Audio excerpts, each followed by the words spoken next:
Okay. Coming back. ఏంటి first ఏదన్నా competitive exam రాస్తున్నారనుకోండి 2 రౌండ్స్‌లో clear చేయడానికి ట్రై చేయాలి. ఏదైనా గానీ. ఫస్ట్ ఏ సబ్జెక్ట్ తీసుకున్నా గానీ మీకు సబ్జెక్ట్ డివిజన్స్ ఉంటాయి కదా! Physics, chemistry, biology. అయితే ఫస్ట్ బయాలజీకొస్తే మీరు అంటే ఆల్మోస్ట్ బైపీసీ స్టూడెంట్స్ ఏం చేస్తారు? ఏ కాంపిటేటివ్ ఎగ్జామ్ అయినా ఫస్ట్ బయాలజీ స్టార్ట్ చేస్తారు. ఎందుకంటే మనకు తెలిసిన సబ్జెక్ట్ ఈజీ సబ్జెక్ట్ అని. సో, ఫస్ట్ క్వెషన్ నుంచి మొదలుపెడితే ఏదైతే మన 80 క్వెషన్స్ ఉంటాయో 40, 40 ఓకే. ఇప్పుడు ఎంసెట్‌లో. దీంట్లో వచ్చేసి సేమ్ 45, 45 ఉంటాయి.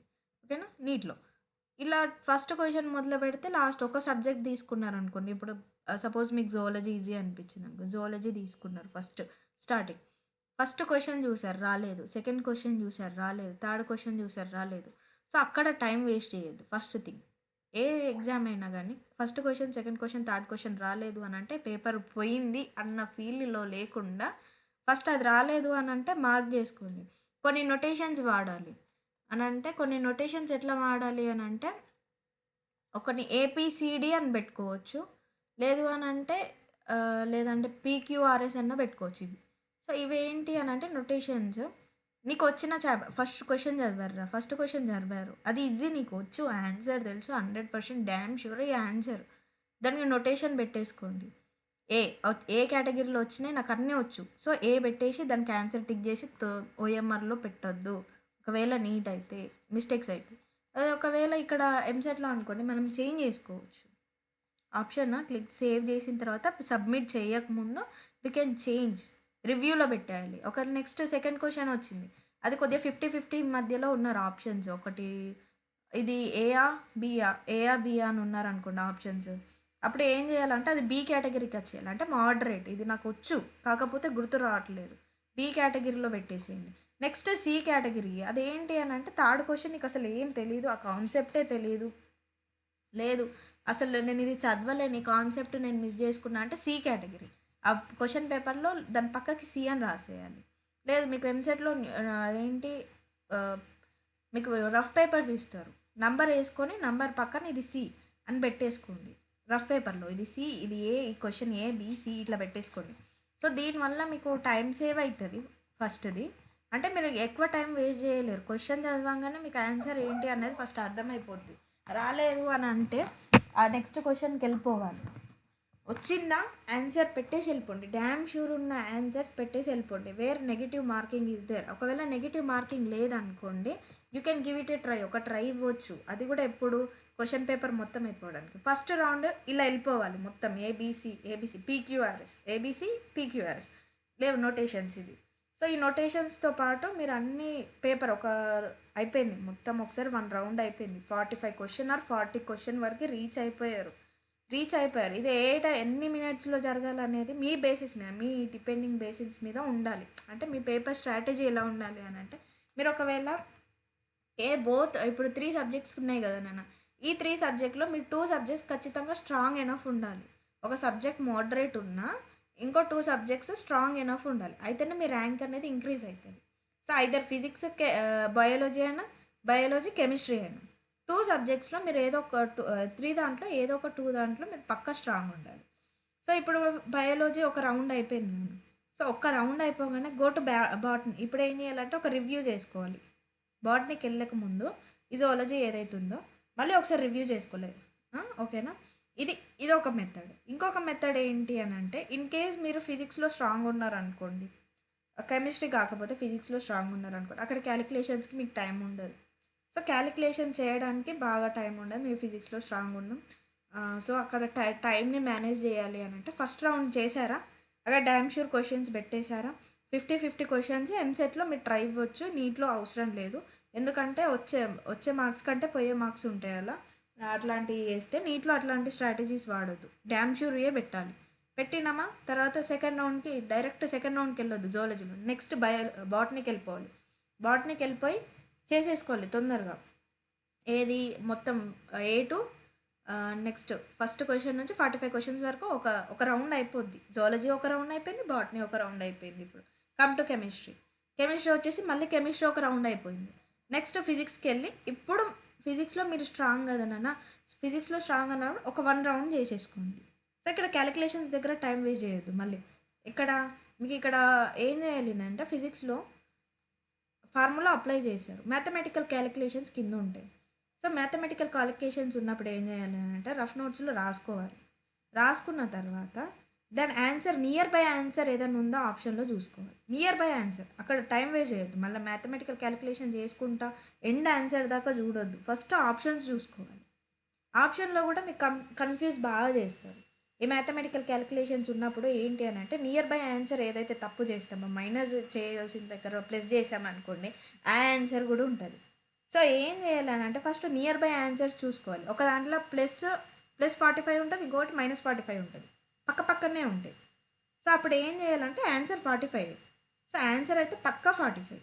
మీకు రావాల్సింది ఏంటి? సింబలే కదా, అక్కడ ఏ సింబల్ కావాలో అదే రావాలి. సో ఇంకా 2 ఆప్షన్స్ ఉన్నాయి కదా, అక్కడ పోయింది. ఇక్కడ బి కేటగిరీలోకి వచ్చింది. చూడండి ఆన్సర్ ఎంత ఈజీగా వచ్చేసింది. ఇది ఫస్ట్ రౌండ్. సెకండ్ రౌండ్ ఏం చేయాలి అని అంటే మళ్ళీ కమ్ బ్యాక్ టు జువాలజీకి వచ్చేసి మీరు ఎక్కడైతే బి అయితే పెట్టేశారో ఆ బీని మళ్ళీ ఒకసారి గుర్తు తెచ్చుకోవడానికి ట్రై చేయండి సెకండ్ రౌండ్లో. సో ఇదంతా మీకు 1.5 అవర్లోనే అయిపోవాలి. మిగతా 1.5 అవర్లో సెకండ్ రౌండ్ చేయాలి. ఓకేనా? మిగతా 1.5 అవర్లో మీకు ఇంకా 10 మినిట్స్ మిగిలి ఉంచుకోవాలి. ఎందుకు అని అంటే చూసుకోవడానికి ఏదైనా మిస్టేక్స్ చేశారేమో అని చూసుకోవడానికి మిగతా 1.5 అవర్లో 10 మినిట్స్ ఖచ్చితంగా ఉంచుకోవాలి. అందుకే మోక్ టెస్ట్లో ఎక్కువ రాయాలి. మోక్ టెస్ట్లు ఎన్ని రాస్తే అంత టైం మేనేజ్మెంట్ తెలుస్తుంది. మీరు తప్ప రైటా అనేది చూసుకోకండి. మోక్ టెస్ట్లు రాసేటప్పుడు మీ టైమింగ్ చూసుకోండి. మీ అక్యురసీ ఎట్లుంది టెస్ట్ రాసేటప్పుడు అని చెప్పేసి అది చూసుకోండి. సో అప్పుడు ఏమైపోద్ది అని అంటే నెక్స్ట్ ఏదైతే మీరు బి కేటగిరీలో ఉన్నాయో అవి గుర్తుకు రావడానికి ఛాన్సెస్ ఉంటుంది. ఎందుకంటే ఫస్ట్ బర్డన్ దిగిపోతుంది. అరే ఎగ్జామ్ పేపర్ మొత్తం చూసాం కాబట్టి హాఫ్ ఆఫ్ ద బర్డన్ అనేది వెళ్ళిపోతుంది మన మీదకి వెళ్ళి. క్వశ్చన్ పేపర్ ఏముందో నెక్స్ట్ ఏముందో అదంతా సగం బర్డన్ వెళ్ళిపోతుంది కాబట్టి మైండ్ కొద్దిగా పీస్ అయిపోద్ది. మిగతా హాఫ్ పేపర్ ఏముందో అది మీరు ఆలోచించుకోవడానికి కూడా ఆ టైంకి ఇప్పుడు మన హ్యూమన్ బ్రెయిన్ ఎట్లా ఫంక్షన్ అవుతుంది అంటే అన్నీ ఒకటిసారి గుర్తుకు రావు. AIR 1 ఎవరైతే ఉంటారో వాళ్ళకి కూడా గుర్తుకు రావు. ఈ సెకండ్ రౌండ్లోనే వాళ్ళు కొద్దిగా బర్డన్ తీసుకుంటారు, తగ్గిపోద్ది కాబట్టి కొద్దిగా పీస్ ఆఫ్ మైండ్తో ఆలోచిస్తే అప్పుడు గుర్తుకు వస్తాయి. అది సెకండ్ రౌండ్లో పెట్టేసుకోవాలి. సో ఇది సెకండ్ రౌండ్లో పెట్టేటప్పుడు సి కేటగిరీ ఏవైతే ఉన్నాయో అవి కూడా గుర్తొచ్చే ఛాన్సెస్ ఉంటాయి మ్యాక్సిమం. ఒకవేళ సి ఏదైనా గుర్తుకు రాలేదనుకోండి అప్పుడు ఏం చేయాలని అంటే ఎలిమినేషన్ మెథడ్. మీకు ఇది ఐడియా ఉంటుంది. ఎలిమినేషన్ మెథడ్ ఏంటి అంటే 4 ఆప్షన్స్ ఉంటాయి. ఆ కాన్సెప్ట్కి రిలేటెడ్ క్వశ్చన్స్ ఏమైనా ఉన్నాయనుకోండి ఒకటి ఎలిమినేట్ చేసుకుంటూ వెళ్ళిపోవాలి. కాన్సెప్ట్ రిలేటెడ్ లేడు అని అనడానికి ఎలిమినేట్ చేసి ఈ మెథడ్ ఎప్పుడంటే ఎంసెట్లో యూజ్ అవుద్ది, నీట్లో యూజ్ కాదు. నీట్లో ఎప్పుడు యూజ్ అవుద్ది అని అంటే నీకు ఆల్మోస్ట్ 70% కాన్సెప్ట్ అన్నా తెలిసి ఉండాలి. 70% కాన్సెప్ట్ తెలిస్తేనే ఇది యూజ్ అవుద్ది. ఒకవేళ నీకు ఆ కాన్సెప్ట్ తెలియకపోతే ఆ క్వశ్చన్ జోలికి పోకు. ఫస్ట్ కాన్సెప్ట్ తెలిస్తేనే ఆ క్వశ్చన్ దగ్గరికి వెళ్ళి చేయడానికి ట్రై చేయి. ఇది ఒక మెథడ్. సో నెక్స్ట్ ఇంకొకటి ఏంటి అని అంటే ఓవరాల్ వ్యూ అయిపోయిన తర్వాత ఫస్ట్ నెంబర్ 1 క్వశ్చన్ నుంచి స్టార్ట్ చేస్తే 180 క్వశ్చన్స్ ఉంటాయి నీట్లో. 180 వరకు మొత్తం చూసుకుంటూ రావాలి. ఓకేనా? నెక్స్ట్ ఇప్పుడు మన ఎంసెట్లో కూడా సేమ్ సబ్మిట్ చేయకముందే అంటే మీకు CBT కదా నాన్న, సబ్మిట్ చేయకముందే మీకు పక్కకు ఏవైతే అటెంప్ట్ చేశారో రివ్యూ లెటర్ అని ఇంకో ఆప్షన్ ఉంటుంది. రివ్యూ లెటర్ ఏంటంటే 50-50 ఆప్షన్ అని చెప్పాను చూడు, రివ్యూ లెటర్ అని అక్కడ పెట్టుకోవచ్చు. ఓకేనా? రివ్యూ లెటర్ అని పెట్టేసి మీకు పక్కకి క్వశ్చన్ నెంబర్స్ కనిపిస్తాయి. 1 to 40 క్వశ్చన్స్ ఈ సబ్జెక్ట్స్ కనిపిస్తాయి. అక్కడ టచ్ చేస్తే ఏ క్వశ్చన్ కావాలో ఆ క్వశ్చన్కి జంప్ అయిపోతారు మీరు డైరెక్ట్ CBTలో. అప్పుడు మీరు ఏంటి అని అంటే ఆ క్వశ్చన్ చదివిన తర్వాత ఇది నాతో కాదు అని అంటే అసలు అక్కడ టైం వేస్ట్ చేయడానికి వీల్లేదు. మళ్ళీ ఈ మధ్యలో ఏదో థింక్ చేసుకుంటూ వెళ్ళిపోయారు అనుకో మీ టైం వేస్ట్ అయిపోద్ది. ఆ 3 అవర్స్ మీరు పర్ఫెక్ట్ కాన్సన్ట్రేషన్తో ఉండాలి. కాబట్టి మీరు ఏం చేయండి అని అంటే ఇప్పుడు ఎంసెట్ అనేది morning shift afternoon shift 2 times పడుతుంది. సో మార్నింగ్ ఒకసారి ఎగ్జామ్ ఒక మోక్ టెస్ట్ చేయండి, మధ్యాహ్నం ఒక మోక్ టెస్ట్ చేయండి. ఇట్లా 2 మోక్ టెస్ట్లు చేస్తూ పోతే మీకు టైమింగ్ అనేది అర్థమైపోద్ది. ఫస్ట్ ఫ్రీక్వెన్సీ తెలవాలి. టైం ఫ్రీక్వెన్సీ ఎలా ఉంది, మీకు మ్యాచ్ అవుతుందా మీ క్వశ్చన్ అటెంప్టింగ్ స్ట్రాటజీ. కొంతమంది ఎలా ఉంటుందంటే వాళ్ళ మెల్లగా చదువుతారు నాన్న, క్వశ్చన్ అనేది లెందీగా ఉంటుంది, చదవడం మెల్లగా చదువుతారు, ఇంకా టైం అనేది కిల్లింగ్ అయిపోతుంది. ఇక్కడ కాంపిటీషన్ ఎలా తగ్గిపోతుంది తెలుసా? ఫస్ట్ రౌండ్ సెకండ్ రౌండ్ ఎవరైతే చేస్తారో వాళ్ళకి ఎంత స్పీడ్ ఉండాలి అని అంటే అక్యురసీ ఎక్కువ ఉండాలి. క్వశ్చన్ స్పీడ్ చదివేయాలి. ఓకేనా? మళ్ళీ తర్వాత మీరు ఒక క్వశ్చన్ చదివి డైరెక్ట్ సాల్వ్ చేయడానికి వెళ్ళొద్దు, ఆప్షన్స్ చూసుకోండి ఫస్ట్. సో ఎందుకు అక్కడ అంటే కొద్దిగా టైం అనేది ఇప్పుడు చెప్పాను కదా +45 -45 అనేది ఒక ఎగ్జాంపుల్ అయితే మిగతా 2 ఆప్షన్స్ వాడు చూడాల్సిన అవసరం లేదు. అది సమ్ టైమ్స్ అది రివర్స్ అయ్యే ఛాన్సెస్ కూడా ఉంటుంది. ఓకేనా? కొన్ని టైమ్స్ ఏం చేస్తారంటే నాన్న అది సంబంధమే ఉండదు. 75, 75, 45, 45 రెండు ఇస్తాడు. అప్పుడు కన్ఫ్యూజ్ అవుతాం కదా 4 ఆప్షన్స్. అప్పుడు క్యాలిక్యులేషన్కి వెళ్ళిపోతుంది ఆ క్వశ్చన్. సో ఇవి చూసుకొని స్ట్రాటజీస్ కావాలి అని అంటే ఫస్ట్ అటెంప్ట్ చేయడానికి ట్రై చేయండి. క్వశ్చన్ ఏదైనా మోక్ టెస్ట్లు అటెండ్ చేయడానికి భయపడొద్దు. తప్పైనా పర్లేదు, నీకు 0 వచ్చినా పర్లేదు, మైనస్ మార్క్స్ వచ్చినా పర్లేదు, అటెంప్ట్ చేయి. భయం పోవాలి ఫస్ట్. మోక్ టెస్ట్లో భయం పోతే ఎగ్జామ్ అనేది ఈజీ అయిపోద్ది. రెగ్యులర్ అటెంప్ట్స్, ఎన్ని అటెంప్ట్స్ అంటే అన్ని అటెంప్ట్ చేయి. నువ్వు లాస్ట్ మోక్ టెస్ట్కి ఈ మోక్ టెస్ట్కి నీకు మార్క్స్ ఎన్ని పెరిగినాయి అన్నదే మ్యాటర్. ఇన్ని కరెక్ట్ అయినాయి, ఇన్ని రాంగ్ అయినాయి అని బాధపడవలసిన అవసరం లేదు. మోక్ టెస్ట్కి నీ మార్క్స్ పెరుగుతున్నాయా తగ్గుతున్నాయా అన్నదే మ్యాటర్. ఓకేనా? ఇంకేమైనా డౌట్స్ ఉన్నాయా? ఏం లేవు మ్యామ్. ఓకేనా? ఇంకా మీకు ఏమైనా సేఫ్ స్కోరు అనే ఐడియా ఏదైనా ఉంది అని అంటే ఫస్ట్ మోక్ టెస్ట్ అటెంప్ట్ చేసి మీకు ఎన్ని మార్క్స్ వస్తున్నాయో తెలుసుకోండి. దాని బేసిస్ మీద మీరు ఎంత ఇంప్రూవ్ చేసుకోవాలన్నది తెలుస్తుంది. కానీ మీకు అందరికీ యాక్సెస్ వచ్చింది కదా, అటెంప్ట్ చేస్తున్నారా? లేదు మ్యామ్, స్టార్ట్ చేయాలి ఈ రోజు నుంచి. స్టార్ట్ చేయండి, ఎందుకంటే టైం లేదు. మళ్ళీ ఇప్పుడు ఐపీ స్టార్ట్ అయింది అనుకున్నాను మీకు, వాటి ఐపీ వెనుకనే వెళ్తారు, వీటికి టైం ఉండే మళ్ళీ. ఓకేనా? Okay ma'am. ఇంకెవరికైనా డౌట్స్ ఉన్నాయా? సుమయ్య, సాహితి, రవి ఏమైనా డౌట్స్ ఉన్నాయా ఇంకా?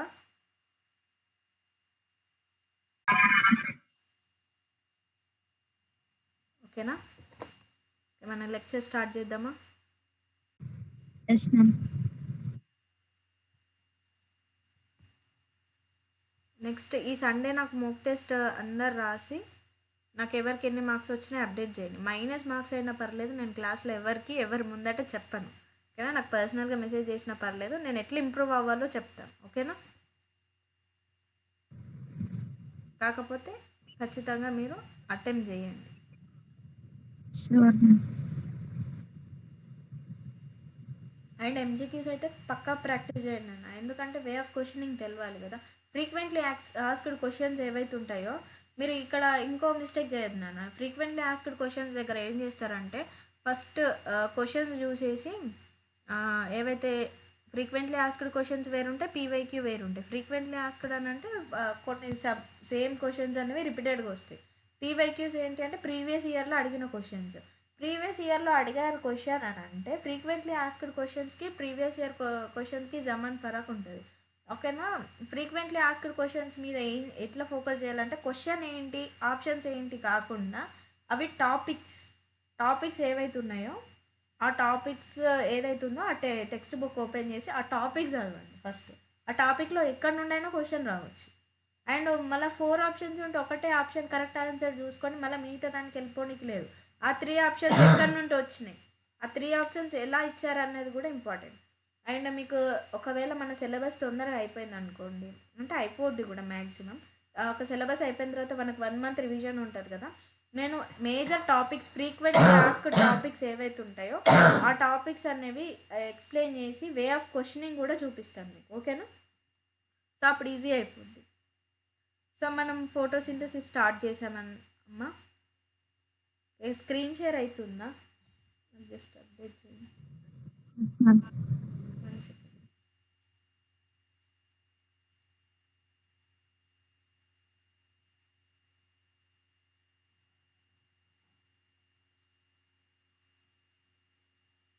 ఓకే, స్క్రీన్ షేర్ అవుతుందా? ఒకవేళ స్క్రీన్ లాస్ అయితే నాకు చెప్పండి మధ్యలో. ఓకేనా? Okay ma'am. సో నిన్న మనం ఫోటోసింథసిస్ స్టార్ట్ చేసాము, పిగ్మెంట్స్ చెప్పేశాను, ఫోటో సిస్టమ్స్ స్టార్ట్ చేసాం, లైట్ రియాక్షన్ ఇక్కడ. ఓకేనా? ఫోటో సిస్టమ్ 1, ఫోటో సిస్టమ్ 2 ఉంటాయి నాన్న. ఫోటో సిస్టమ్ 1 వచ్చే ఇవి ఎట్లా నేమింగ్ చేశారు అని అంటే సీక్వెన్స్ దే డిస్కవర్డ్, అంటే ఫస్ట్ ఏది డిస్కవర్ చేశారో దాన్ని ఫోటో సిస్టమ్ 1 అన్నారు, సెకండ్ డిస్కవర్ చేసింది ఫోటో సిస్టమ్ 2 ఉన్నారు. అంతేకాని ఫస్ట్ ఫోటో సిస్టమ్ 1 రావాలి కదా 2 వచ్చిందని కన్ఫ్యూజ్ అవ్వద్దు. బేసిస్ ఆఫ్ డిస్కవరీ మీద వాళ్ళు photo system 2 and photo system 1 అనేది నేమింగ్ జరిగింది. సో ఇక్కడ ఫస్ట్ పిగ్మెంట్స్ ఏవైతే ఉంటే ఫోటో సిస్టమ్ 1, ఫోటో సిస్టమ్ 2లో అయితే క్లోరోఫిల్ ఏ అనేది రియాక్షన్ సెంటర్ అయితే మిగిలినవి అన్ని పిగ్మెంట్స్ అన్నమాట. Chlorophyll B, xanthophylls and carotenoids are the మిగతావి ఏంటి పిగ్మెంట్స్, అవన్నీ రియాక్షన్ సెంటర్ అన్నమాట. సో వాటిని లైట్ హార్వెస్టింగ్ కాంప్లెక్స్ అని కూడా అనవచ్చు అన్నమాట. అవి ఏ reaction chlorophyll A reaction center అయితే ఈ లైట్ హార్వెస్టింగ్ కాంప్లెక్స్ ఏం చేస్తుంది, ఇక్కడ పిగ్మెంట్స్ మిగిలినవి ఎక్సెప్ట్ క్లోరోఫిల్ ఏ పిగ్మెంట్స్ తప్ప మిగతాది ఏదైతే ఉంటాయో ఆ పిగ్మెంట్స్ మొత్తం లైట్ హార్వెస్టింగ్ కాంప్లెక్స్ అన్నమాట. అవి ఏం చేస్తున్నాయి అంటే ఫోటోన్స్ అని అంటే లైట్ నుండి వచ్చే లైట్ పార్టికల్స్ని మనం ఫోటోన్స్ అంటాం కదా, ఆ ఫోటోన్స్ తీసుకెళ్ళి క్లోరోఫిల్ ఏకి ఇస్తున్నాయి అన్నమాట. సో దాన్ని ఏమంటున్నాం, లైట్ హార్వెస్టింగ్ కాంప్లెక్స్ అంటున్నాం. ఏంటి ఆ పిగ్మెంట్స్ని. సో ఇక్కడ PS1 వచ్చేసి 700 నానోమీటర్ వరకు వేవ్ లెంత్ ఉంటుంది అండ్ PS2 వచ్చేసి 680 నానోమీటర్ అన్నమాట. సో ఫస్ట్ ఇది ఫోటో సిస్టమ్ గురించి ఇంట్రొడక్షన్. అండ్ లైట్ రియాక్షన్ చెప్పాను నేను. లైట్ రియాక్షన్లో ఏంటి అని అంటే ఫస్ట్ లైట్ అబ్జర్వేషన్ జరిగిద్ది, లైట్ అబ్జర్వేషన్ జరిగిన తర్వాత వాటర్ స్ప్లిట్టింగ్ జరిగిద్ది, వాటర్ స్ప్లిట్టింగ్ తర్వాత ఆక్సిజన్ రిలీజ్ అయ్యింది, తర్వాత formation of NADP H and ATP. So first ఫోటోసింథసిస్లో 2 phases ఉంటాయని చెప్పాను. ఫస్ట్ డార్క్ అండ్ 2 phases ఉంటాయి నన్ను 2 phases ఉంటాయి. 2 phasesలో ఒకటి లైట్ ప్లస్ డార్క్ రియాక్షన్స్ అనేవి ఉంటాయి. ఓకేనా. సో లైట్ రియాక్షన్ అంటే ఏంటి, లైట్ ఇన్ ప్రజెన్స్ ఆఫ్ లైట్లో జరిగేది light reaction, in presence of light. ఎందుకంటే ఇది directly depending on the light. So ఇక్కడ ఫస్ట్ ఎండ్ ప్రోడక్ట్ ఏంటి, లైట్ రియాక్షన్ జరిగిన తర్వాత ATP అండ్ NADPHs అనేవి వస్తాయి. లైట్ రియాక్షన్ ఎండ్ అయిపోయే వరకు ATP అండ్ NADPHs అనే ప్రోడక్ట్స్ అనేవి ఫామ్ అయిపోతాయి. సో లైట్ రియాక్షన్ జరిగినప్పుడు ఏంటంటే first they are observing from photons అనేవి తీసుకుంటున్నాయి. ఫస్ట్ లైట్ వస్తుంది నన్ను, లైట్ ఇక్కడ సన్లైట్ నుండి వస్తుంది. లైట్ ఎక్కడ సోర్స్ ఏంటి మనకు సోలార్ సోర్స్ లైట్, ఇది సన్లైట్ నుండి ఫోటాన్స్ వచ్చిన తర్వాత ఇక్కడ ఏమైపోద్ది అని అంటే PS2లో ఎలక్ట్రాన్ స్ప్లిట్టింగ్ అనేది జరుగుద్ది. చూడండి నిన్న చెప్పాను, మళ్ళీ ఒకసారి చెప్తాను. నిన్న చాలామంది అటెండ్ కాలే, 2 మెంబర్సే వచ్చారు నిన్న, మిగతా 2 మెంబర్స్ రాలేరు.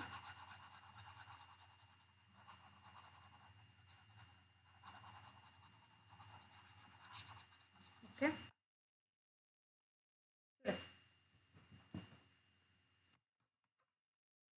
ఫస్ట్ సన్లైట్ అనేది మెయిన్ సోర్స్ దేనికి, లైట్ రియాక్షన్కి. ఫస్ట్ లైట్ రియాక్షన్కి డైరెక్ట్ రియాక్షన్స్కి మీకు తేడా చెప్తాను చూడండి.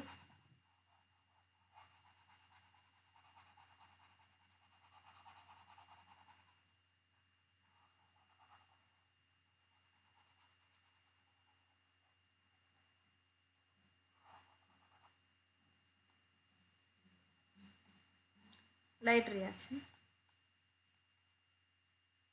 Dark reaction.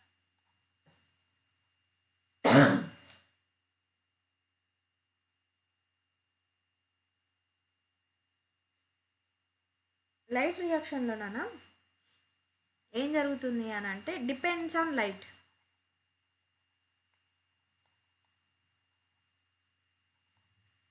లైట్ మీద డిపెండ్ అవుతుంది అనమాట. లైట్ రియాక్షన్ జరగాలి అని అంటే ఫస్ట్ లైట్ అనేది ఫోటో సిస్టమ్ మీద అంటే ఏదైతే అలా లైట్ హార్వెస్టింగ్ కాంప్లెక్స్ ఉందో అలా మళ్ళీ ప్లస్ ఇది ఏదైతే ఎలక్ట్రాన్ ట్రాన్స్పోర్ట్ సిస్టమ్కి ఇది మెయిన్ సోర్స్ అన్నమాట లైట్ అనేది. లైట్ లేకుంటే ఈ రియాక్షన్ అనేది జరగదన్నమాట.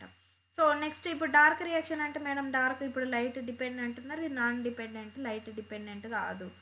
ఇది ఎగ్జాక్ట్లీ కరెక్ట్, లైట్ డిపెండెంట్ కాదు. అంటే లైట్ లేకపోయినా ఇది జరుగుతుంది, అంతేగాని ఇది డార్క్లో జరుగుతుంది అంటే నైట్ టైంలో జరుగుతుందా అన్నదానికి కాదు, రాంగ్ ఆన్సర్. అది నైట్ టైంలో జరగదు. అంటే నైట్ టైంలో జరగవచ్చు లేదా డే టైంలో కూడా జరగవచ్చు, కాకపోతే ఇండిపెండెంట్ ఆఫ్ లైట్. లైట్ లేకుండా ఈ రియాక్షన్ అనేది జరుగుతుంది కాబట్టి దాన్ని డార్క్ రియాక్షన్ అంటున్నాం. అంతేగాని నైట్ టైంలో లైట్ లేనప్పుడు జరుగుతుంది అని కాదు, అది డే టైంలో కూడా జరగవచ్చు, కాకపోతే లైట్ మీద డిపెండ్ అవ్వదన్నమాట. లైట్కి సంబంధం లేకుండా దాని రియాక్షన్ చేసుకుంటుంది కాబట్టి అది డార్క్ రియాక్షన్. లైట్ రియాక్షన్స్ ఏంటి అని అంటే లైట్ మీద డిపెండ్ అయి ఉంటుంది అన్నమాట. సో లైట్ వచ్చినప్పుడే ఆ రియాక్షన్స్ అనేవి జరుగుతాయి. కాకపోతే ఇక్కడ ఇంకొకటి ఏంటి అని అంటే ఈ స్టేట్మెంట్ ఆస్క్డ్ డార్క్ రియాక్షన్ అనేది లైట్ మీద డిపెండ్గా అవ్వదు, కానీ లైట్ రియాక్షన్ వల్ల వచ్చే ప్రోడక్ట్స్ ఏవైతే ఉంటాయో ప్రోడక్ట్స్ ఏంటి, లైట్ రియాక్షన్ జరిగిన తర్వాత ATP NADP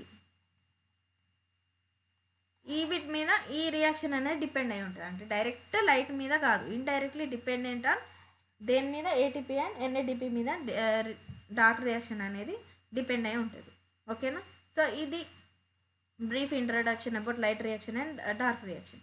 అయితే ఇప్పుడు లైట్ రియాక్షన్కి వస్తే బ్యాక్, ఇక్కడ సన్లైట్ అనేది డిపెండెంట్ మీ అని చెప్పుకున్నాం. ఫస్ట్ సన్లైట్ వచ్చినప్పుడు ఫోటో, ఇప్పుడు మన PS1 అండ్ PS2 అని చెప్పేసి చెప్పాను కదా. PS1 వచ్చేసి ఫోటో సిస్టమ్ 1, ఫోటో సిస్టమ్ 2. ఇక్కడ లైట్ హార్వెస్టింగ్ కాంప్లెక్స్ అనేవి ఇక్కడ 2 ఉంటాయి నాన్న. 2 ఉన్నప్పుడు ఇక్కడ లైట్ అనేది సిమిలర్గా 2 అక్కడనే పడతాయి. 2 లైట్ హార్వెస్టింగ్ కాంప్లెక్స్ మీద వెళ్ళి పడినప్పుడు ఫోటోన్స్ అనేవి ఇక్కడ పడతాయి, ఫోటోన్స్ అనేవి ఇక్కడ రిసీవ్ అయిపోతాయి. సో ఇక్కడ ఏం జరుగుతుందంటే వాటర్ స్ప్లిట్టింగ్ అనేది ఓన్లీ ఫోటో సిస్టమ్ 2లోనే జరుగుతుంది. ఫోటో సిస్టమ్ 1లో వాటర్ స్ప్లిట్టింగ్ అనేది జరగదు. పీవైకి ఎక్కడ జరిగింది వాటర్ స్ప్లిట్టింగ్ అనేది? Photo system 2. ఫోటో సిస్టమ్ 2లోనే వాటర్ స్ప్లిట్టింగ్ అనేది జరుగుతుంది. చూడండి, H2O gives rise to 2 electrons plus 2 hydrogen plus half oxygen. ఓకేనా, హాఫ్ ఆక్సిజన్ వస్తుంది. 1 మాలిక్యూల్ కాదు, కంప్లీట్ మాలిక్యూల్ రాదు, ఇక్కడ హాఫ్ మాలిక్యూలే వస్తుంది. ఓకేనా, ఇది ఇంపార్టెంట్. నెక్స్ట్ రియాక్షన్లో మీకు అర్థమైపోతుంది. సో ఫస్ట్ ఒక్క వాటర్ మాలిక్యూల్ ఎన్ని ఎలక్ట్రాన్స్ ఇస్తుంది? 2 ఎలక్ట్రాన్స్ ఇస్తుంది నన్ను. ఈ 2 ఎలక్ట్రాన్స్ ఏంటి అని అంటే ఫస్ట్ ఎండ్లోకి వెళ్ళిపోతాయి.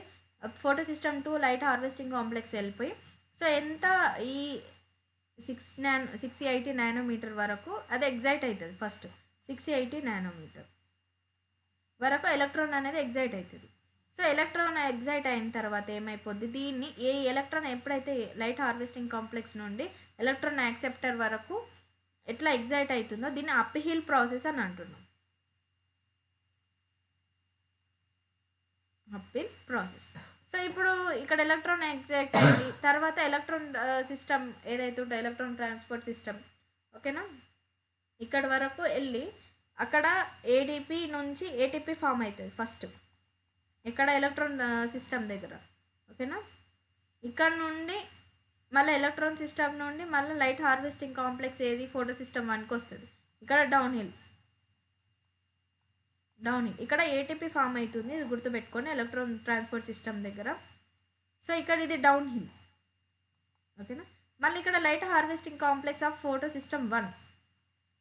ఈ ఫస్ట్ ఆల్రెడీ లైట్ పడ్డది, ఇక్కడ ఒకసారి పడ్డది, ఇక్కడ ఒకసారి, అంటే 2 ఒకసారి సైమల్టేనియస్లీ 2 దగ్గర పడ్డాయి.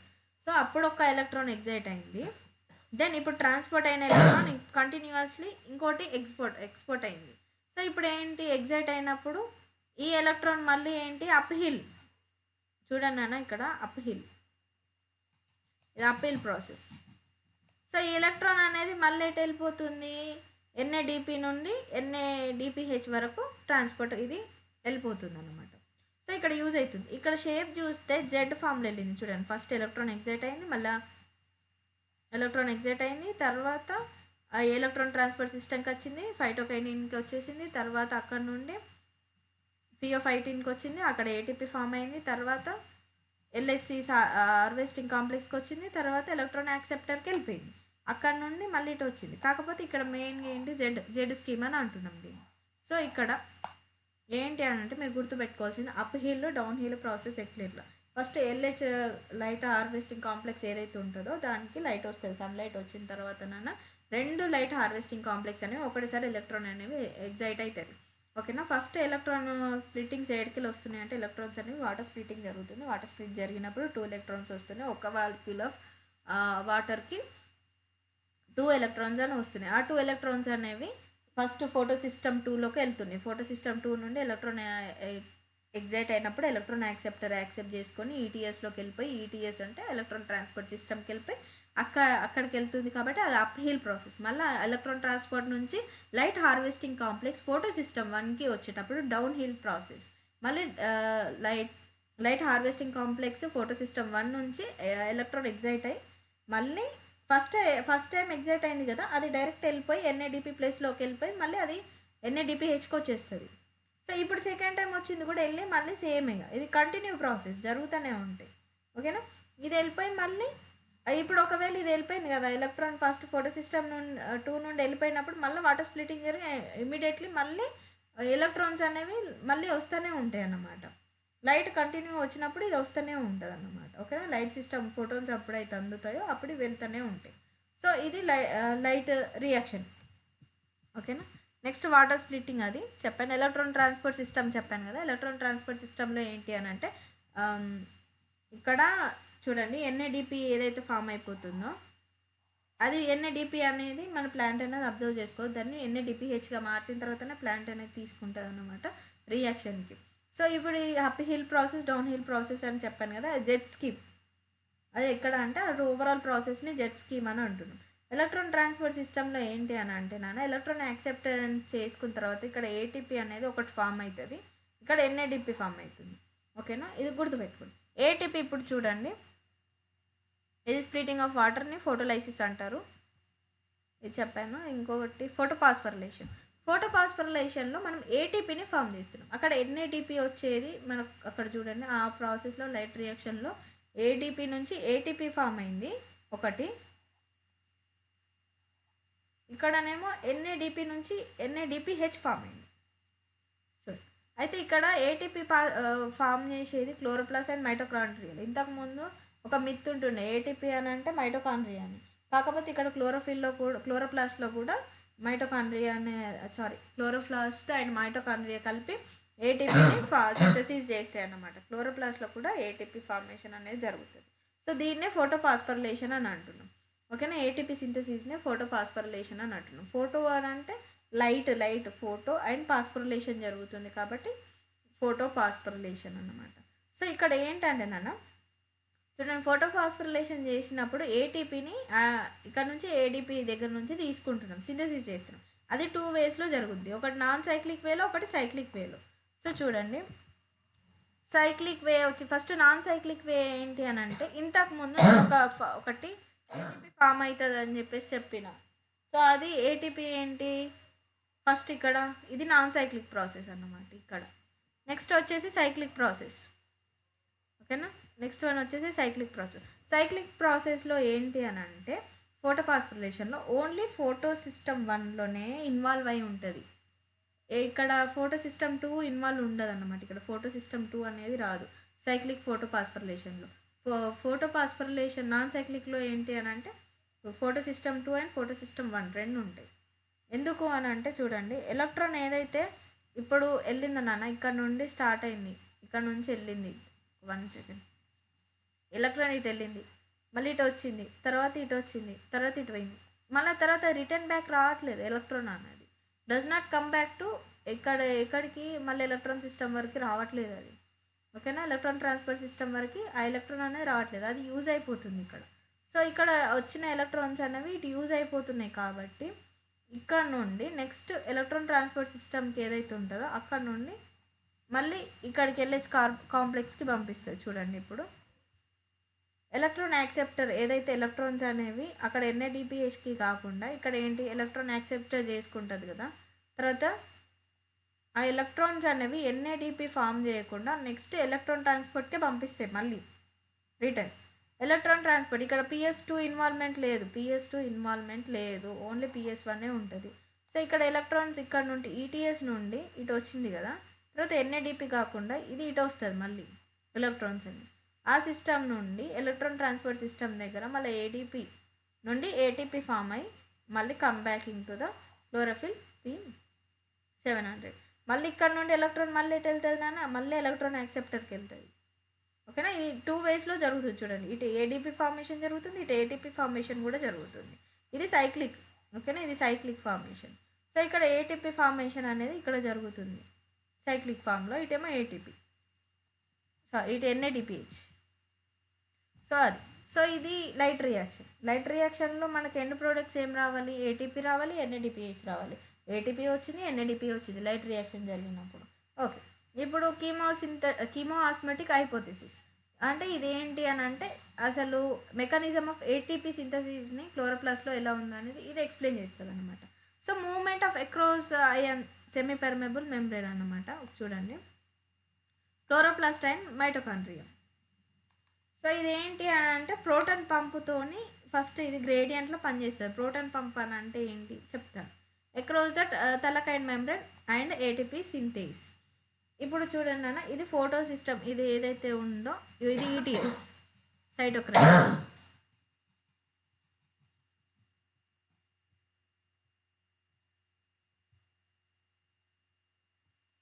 ఈ సైటోక్రోమ్ B6 అనేది ఇది ఈటీఎస్ అన్నమాట. ఇది ప్లాస్టోక్వినైన్ అండ్ ప్లాస్టోక్వినైన్ ఇవి ఉన్నాయి చూడండి, ఇది ఈటీఎస్ సిస్టమ్ కింది. ఓకేనా. ఇదేమో PS2 ఎంత నాన్న, PS2 680. ఓకేనా. ఇది PS1 700. సో ఇది ఇక్కడ నుండి లైట్, ఇదేమో స్ట్రోమా, ఇక్కడ బయట ఏదైతే ఉంటుందో అంతా స్ట్రోమా, లోపల ఉండేది లూమెన్. ఓకేనా. సో ఇప్పుడు ఏమైపోద్ది అని అంటే, ఇక్కడ ప్రోటాన్స్ అనేవి ఇప్పుడు లైట్ పడుతుంది అని అంటే ఇక్కడనే పడట్లేదు కదా, లైట్ అనేది ఇటు లూమెన్లో కూడా పడుతుంది. సో ఇక్కడ ఫోటాన్స్ అనేవి ఉంటాయి. ఓకేనా, ఫోటాన్స్ అనేవి ఉంటాయి. సో ఫోటాన్స్ అనేవి ఇట్లా యూజ్ చేస్తున్నాయి. తర్వాత ఇక్కడ కూడా ఫోటాన్స్ అనేవి యూజ్ చేసుకొని ఎలక్ట్రాన్స్ మళ్ళీ వాటర్ స్ప్లిట్టింగ్ జరుగుతుంది. వాటర్ స్ప్లిట్టింగ్ జరిగినప్పుడు హాఫ్ మాలిక్యూల్ ఆఫ్ ఆక్సిజన్ అనేది ఉంటుందని చెప్పాను. సో వాటర్ స్ప్లిట్టింగ్ జరిగేటప్పుడు ఏం జరుగుతుందంటే 2 moles ఆఫ్ వాటర్ తీసుకుంటే అప్పుడు 4 electrons వస్తాయి. 4 electrons వచ్చేసి తర్వాత ఆక్సిజన్ 1 mole వస్తుంది ఆక్సిజన్. ఆ ఆక్సిజన్ అనేది ఇప్పుడు వాటర్ స్ప్లిట్టింగ్ అయిన తర్వాత ఆక్సిజన్ అనేది బయటకు వస్తుంది లూమెన్ నుండి. ఓకేనా. సో ఇప్పుడు ఏం జరుగుతుంది అంటే ఫోటాన్స్ అనేవి ఇవి ఇక్కడ నుండి లోపలికి వస్తాయి అన్నమాట మెంబ్రెన్కి యూజ్ చేసుకోవడానికి. సో అప్పుడు ఏమైపోద్ది, ఇక్కడున్న ఫోటాన్స్ అనేవి కాన్సన్ట్రేషన్ తగ్గిపోద్ది. సో ఇక్కడ ఏంటి, ఇవి యూజ్ చేసుకున్న తర్వాత ఇక్కడ వాటర్ స్ప్లిట్టింగ్ అయిన తర్వాత ఉన్న ఫోటాన్స్ ప్లస్ బయట నుండి వచ్చిన ఫోటాన్స్ కలిపి ఇక్కడ ఫోటాన్స్ యొక్క కాన్సన్ట్రేషన్ ఏమైపోద్ది, లూమెన్లో ఇంక్రీజ్ అయిపోద్ది. సో ఇక్కడ ఉన్న ఫోటాన్స్ ఏవైతే యూజ్ చేసుకున్నప్పుడు మిగిలిన ఫోటాన్స్ అనేవి మళ్ళీ బ్యాక్ ఇక్కడ లూమెన్లోకి వచ్చి దీని యొక్క ఇంక్రీజ్మెంట్ అనేది జరుగుతుంది. దాని యొక్క కాన్సన్ట్రేషన్ గ్రేడియంట్ ఫామ్ అవుతుంది స్ట్రోమాకి లూమెన్కి మధ్యలో. ఇక్కడ బయట ఏదైతే స్ట్రోమా ఫ్లూయిడ్ ఉంటుందో ఇది గ్రానా తెలకైడ్ కదా నాన్న, ఇక్కడ ఉన్న ఏదైతే ఉందో గ్రానా మెంబ్రెన్ తెలకైడ్ మెంబ్రెన్ కదా. సో ఇక్కడ ఏదైతే అవుటర్ స్పేస్ ఉంటుందో స్ట్రోమా లామిల్లా, దానికి దీనికి గ్రేడియంట్ ఫామ్ అయినప్పుడు ఏం చేస్తామంటే చూడండి, ఈ పంప్ ఏది ప్రోటాన్ పంప్ అనేది హెల్ప్ చేస్తుంది అన్నమాట. ఆ కాన్సన్ట్రేషన్ గ్రేడియంట్ని బ్యాలెన్స్ చేయడానికి అది హెల్ప్ చేస్తుంది అన్నమాట. Splitting of water take place in the inner side of the membrane. So ఇక్కడ లోపలనే వాటర్ స్ప్లిట్టింగ్ అనేది జరిగింది. So accumulate the protons in the lumen in the thylakoid. ఇప్పుడు ఈ ప్రోటాన్స్ ఏవైతే ఉంటాయో చూడండి, ఇప్పుడు H+ ఏవైతే ఫామ్ అయినాయో వాటర్ స్ప్లిట్టింగ్ తర్వాత ఎలక్ట్రాన్స్తో పాటు ప్రోటాన్స్ కూడా ఉంటాయి కదా నాన్న. H+ తర్వాత చూడండి 4H+ ఫామ్ అవుతుంది, మళ్ళీ 4 electrons ప్లస్ 1 ఆక్సిజన్ మాలిక్యూల్ ఉంటుంది. ఎలక్ట్రాన్స్ అయితే యూజ్ అవుతున్నాయి, ప్రోటాన్స్ అక్కడనే ఉండిపోతున్నాయి కదా నాన్న. ఆ కాన్సన్ట్రేషన్ గ్రేడియంట్ని బయటకు పంపించాలి.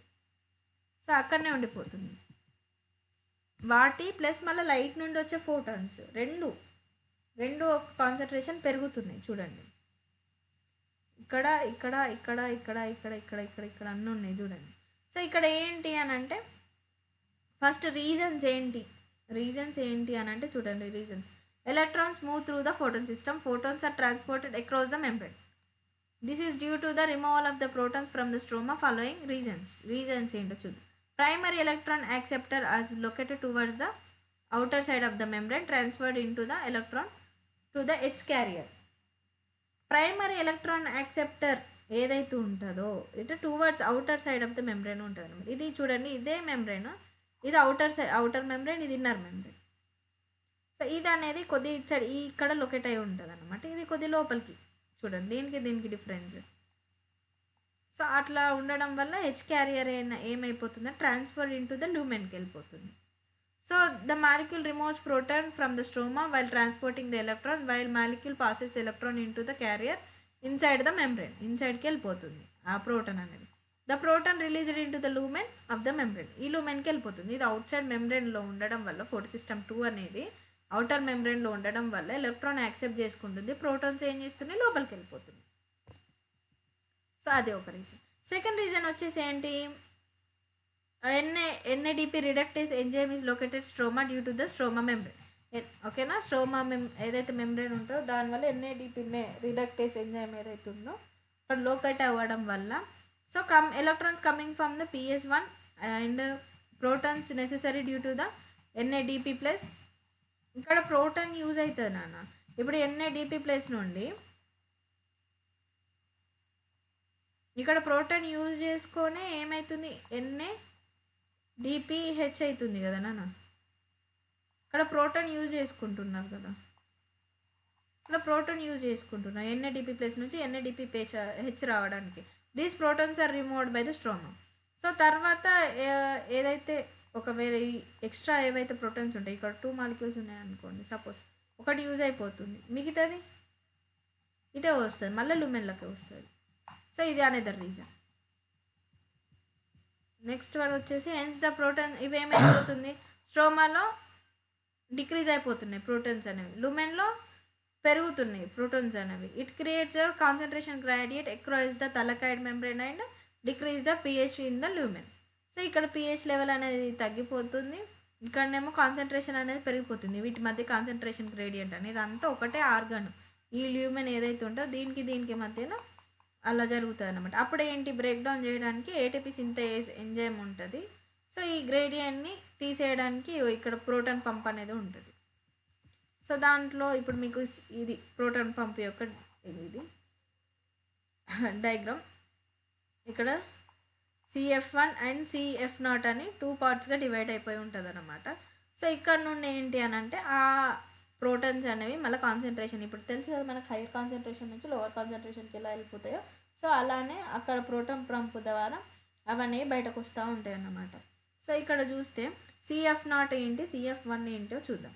CF0 ఏంటి, embedded in the membrane and forms the transmembrane channel. It carries the facilitated diffusion of the protons across the membrane of the stroma. It results in the breakdown of proton gradient. So ఇది మెంబ్రెయిన్కి ఏదైతే ఉంటుందో దీనికి ఇట్లా ఉంటుంది, అంటే ఇది రివర్స్లో ఇచ్చారు మీకు, ఇది ముందు ఉంటుంది, ఈ తర్వాత ఇది ఏదైతే బల్జెడ్ పార్ట్ ఉందో అది వెనక్కి ఉంటుంది. సో ఈ పార్ట్ ఏదైతుందో అది మెంబ్రెయిన్కి అటాచ్ అయి ఉంటుంది ఈ వాటర్ ఆస్మోసిస్ ద్వారా. సో అది ఏంటి, హైయర్ కాన్సన్ట్రేషన్ నుంచి లోవర్ కాన్సన్ట్రేషన్కి తీయడానికి హెల్ప్ చేస్తుంది. ఇదేంటి, CF1 అనేది produced the outer surface of the thylakoid membrane and energy due to the break down of gradient causes the conformational change of CF1 particle makes the enzyme to synthesis ATP. So ఇక్కడ synthesis of ATP అనేది జరుగుతుంది అన్నమాట. Synthesis of ATP జరిగి ఇక్కడ నుండి బయటకు వస్తూ ఉంటాయి అన్నమాట. మళ్ళీ ఇక్కడ ATP రిలీజ్ అవుతాయి అన్నాను, అక్కడ ప్రోటాన్స్ అనేవి బయటకు వస్తున్నాయి కదా. So energy is used to pump the proton across the membrane. This creates the high concentration of the proton within the thalakite lumen. Okay na. ATP synthesis channel has diffusion of the protons back across the membrane. This release the energy activate ATP synthase.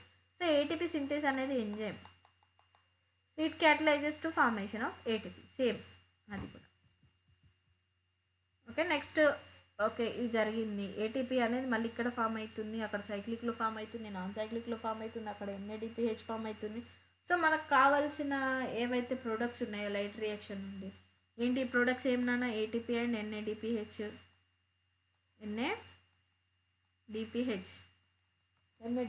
అనేవి ఉన్నాయి. So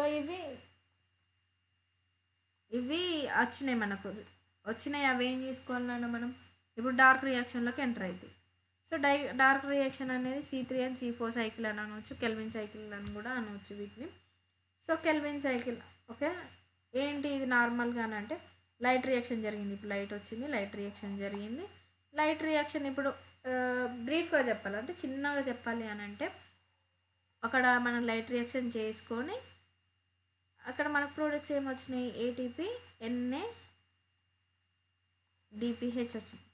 so ఇప్పుడు ఇక్కడ వీటితో పాటు CO2 నుండి dark reaction జరిగి మాకేం form కావాలి, గ్లూకోజ్ ఫామ్ కావాలి.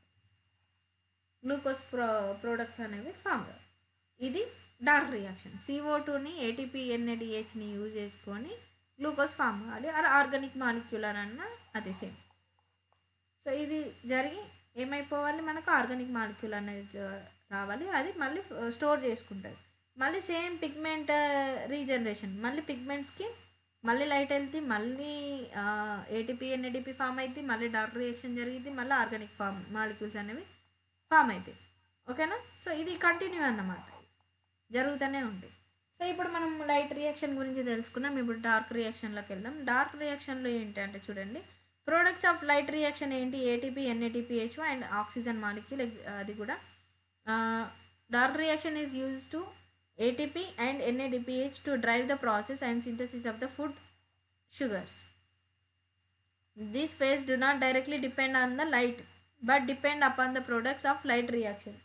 లైట్ రియాక్షన్ యొక్క ప్రొడక్ట్స్ మీద డిపెండ్ అయి ఉంటాయి. స్టేట్మెంట్ చెప్పిన నేను.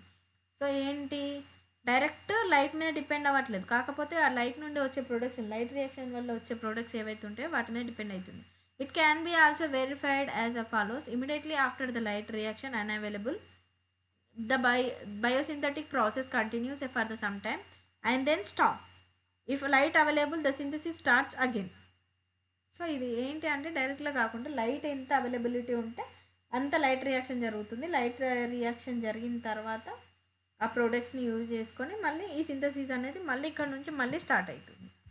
సో ఓకేనా, బయోసింథటిక్ ఫేజ్ ఇది. ఓకేనా, నెక్స్ట్ ఇది ఏంటి, ఫస్ట్ ఏంటి అని అంటే one second.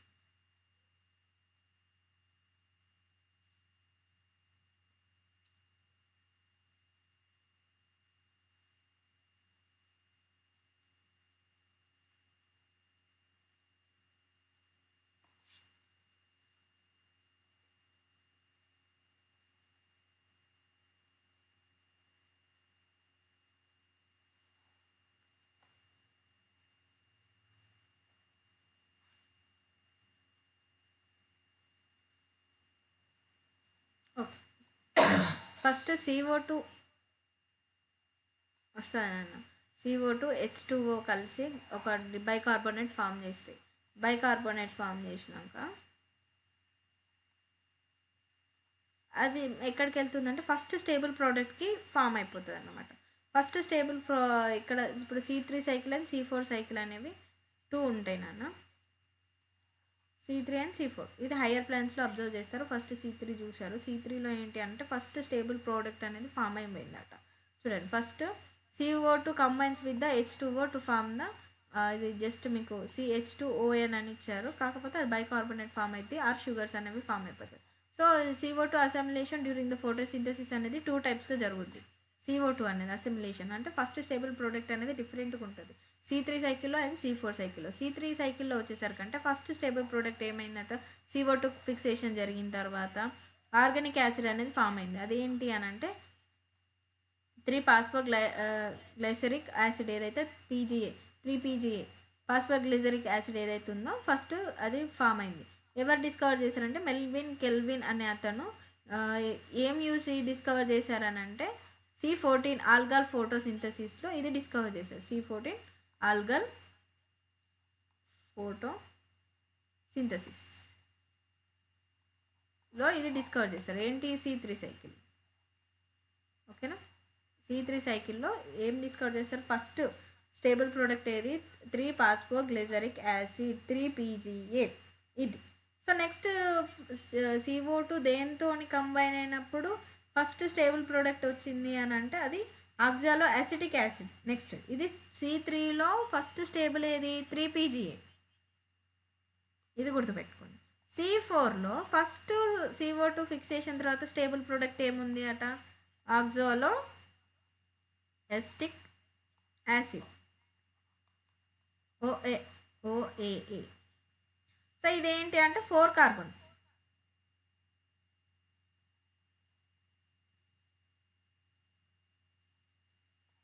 C4 carbon acid అన్నమాట. ఓకేనా, ఇది కూడా యాసిడ్, ఫస్ట్ గ్లిజరిక్ యాసిడ్ తర్వాత ఆక్సాలో అసిటిక్ యాసిడ్, ఇది గుర్తుపెట్టుకోండి C3కి C4కి.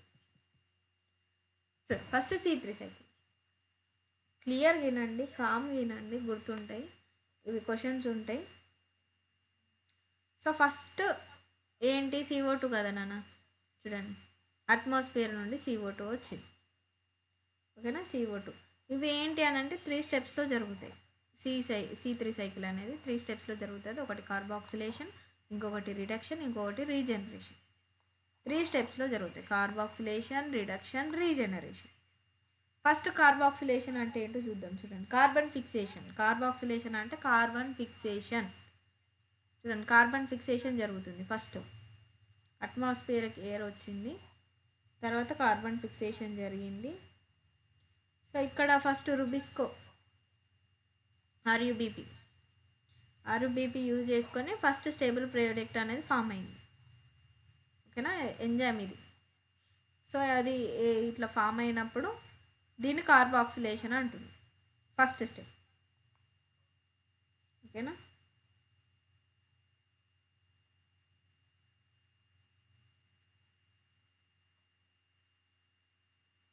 నెక్స్ట్ ఇంకొకటి ఏంటి, రిడక్షన్.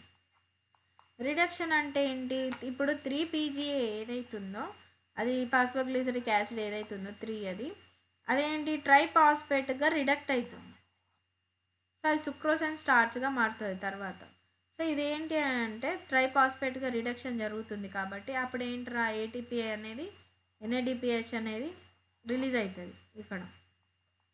ఓకేనా, ఎన్ని మాలిక్యూల్స్ రిలీజ్ అవుతాయో నీకు తర్వాత చెప్తాను, జస్ట్ గుర్తుపెట్టుకోండి ఇక్కడ ఏ స్టెప్లో రిలీజ్ అవుతున్నాయి ఏటీపీ అండ్ NADPH అనేది.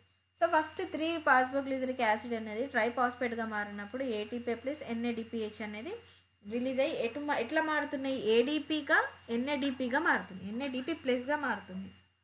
ఓకేనా, ఇక్కడ పాస్పరస్ కూడా ఒకటి రిలీజ్ అయిపోతుంది. సో ఇక్కడ ట్రైపాస్పేటే ఉంటుంది. ఓకేనా, ఇది 4 కార్బన్ కదా నన్ను ఇంతకుముందు చూసాం మనం. సో ఇక్కడ మళ్ళీ 3 కార్బన్. సో మళ్ళీ ఇక్కడ నుండి రీజనరేషన్ అని అంటే మళ్ళీ ఇదేంటి, మళ్ళీ ఇక్కడ సుక్రోజ్ స్టార్చ్గా మారిన తర్వాత ఇది మళ్ళీ ఏంటి రీజనరేషన్ అంటే మళ్ళీ 3PGA మారుతుంది. మళ్ళీ రుబిస్కో సహాయంతో మళ్ళీ రిడక్షన్కి వస్తుంది, స్టేబుల్ ప్రోడక్ట్ ఫామ్ చేస్తుంది. సో రుబిస్కో సహాయంతో ఇలా మారుతుంది, 3PGAగా మారుతుంది.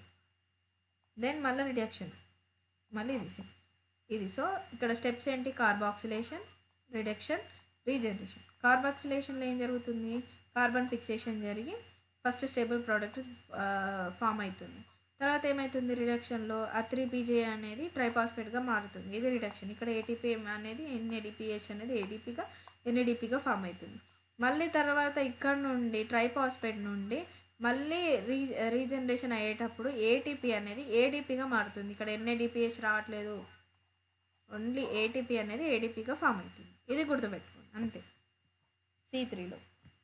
ఓకేనా, C3 ఇది అంతే. C3 ఏం లేదు, ఫస్ట్ రుబిస్కో ఆర్యుబిపి అన్న రుబిస్కో అన్న ఒకటే, కన్ఫ్యూజ్ కావద్దు. సో ఇక్కడ స్టేజ్ 1 ఇది ఏంటి, కార్బన్ ఫిక్సేషన్ జరిగింది. తర్వాత ఏంటి, పాస్పేట్తో ఒక 3PGA ఫామ్ అయింది. సో దీన్ని ఏమన్నా కార్బాక్సిలేషన్.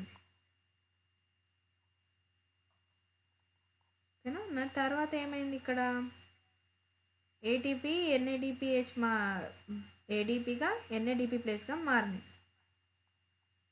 ఏటీపీ ADPగా మారింది,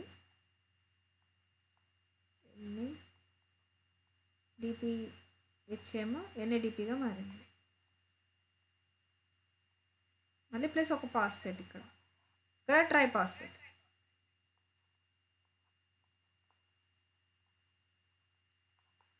ఇది నెక్స్ట్ ఎట్లా మారుతుంది, షుగర్ లేదా స్టార్చ్, సుక్రోస్. సో ఇక్కడ నుండి మళ్ళీ రీజనరేషన్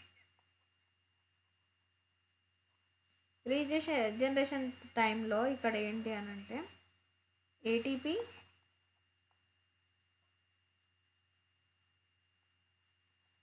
ఎలా మారుతుంది నాన్న, ఏడీపీగా మారుతుంది. సో ఇప్పుడు నేను మాలిక్యూల్స్ ఎన్నో చెప్తా చూడండి. ఇక్కడ 6 ATP 6 ADPగా మారుతాయి. ఇక్కడ 6 NADPHగా మారుతాయి, 6 NADPH 6 NADPగా మారుతాయి. ఇక్కడ 3 ఓకేనా, ఇవి మాలిక్యూల్స్ అండి. సో ఫస్ట్ రుబిస్కో అన్న ఆర్యూబీపీ అన్న రైబ్యూలేస్ బైపాస్పేట్, ఇది ఏంటి 5 కార్బన్ కీటో షుగర్ అన్నమాట. ఇది 5 కార్బన్, ఇది ఓకేనా. 5 కార్బన్ అది CO2 యాక్సెప్టర్గా మారి తర్వాత ఇది మోస్ట్ క్రూషియల్ స్టెప్ అన్నమాట. CO2 యాక్సెప్టర్ చేసుకొని బయట నుండి H2O కూడా తీసుకుంటుంది చూడండి, CO2 + H2O. సో తర్వాత అదేంటి రుబిస్కో అనేది 3PGA ఫామ్ చేస్తుంది అన్నమాట. టూ మాలిక్యూల్స్ ఫామ్ చేస్తుంది, 2 molecules of. So in presence of enzyme ఏంటి మళ్ళీ రుబిస్కో కార్బాక్సిలేస్ ఎంజైమ్, దీంతో పాటు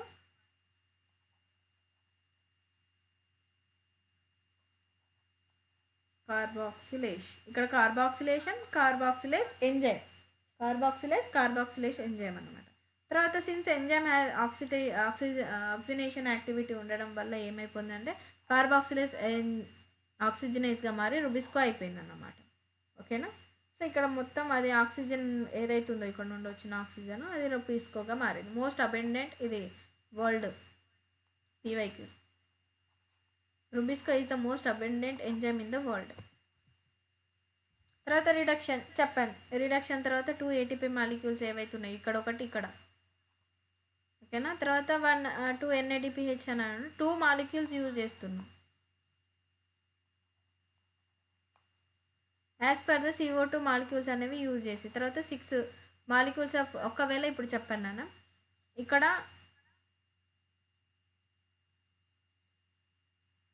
6 కార్బన్స్ ఉన్నాయి అనుకోండి, చూడండి 6 కార్బన్స్ ఉన్నాయి ఇప్పుడు ఇక్కడ. సో 5 కార్బన్స్ అనేవి రీజనరేషన్కి వెళ్ళిపోయినాయి. సో ఇక్కడ ఎన్ని మిగిలినాయిరా, ఒకటే కార్బన్ ఉంది. సో ఎన్ని సైకిల్స్ చేస్తే ఒక ఆక్సిజన్స్ అన్ని మాలిక్యూల్స్ వస్తాయి? 6 సైకిల్స్. సో 6 సైకిల్స్ చేస్తే 6 ఆక్సిజన్ మాలిక్యూల్స్ వస్తాయి.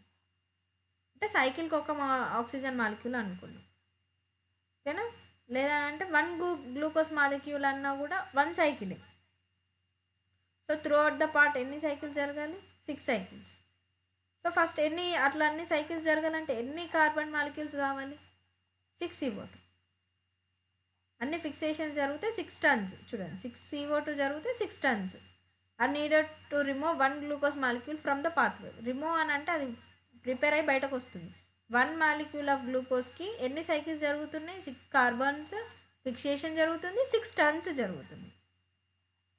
6 టన్స్ 6 కార్బన్ ఫిక్సేషన్ జరిగితే 1 మాలిక్యూల్ ఆఫ్ గ్లూకోజ్ అనేది బయటకు వస్తుంది, ఓకేనా. So next regeneration of RUBP చెప్పాను, సేమ్ అంతే. మళ్ళీ ఇక్కడ 3 ATP మాలిక్యూల్స్, మళ్ళీ 2 NADPH మాలిక్యూల్స్, ఇక్కడ ఒకటి, ఇక్కడ 2. సో ఇవి 2 NADP, ఈడొకటి ATP.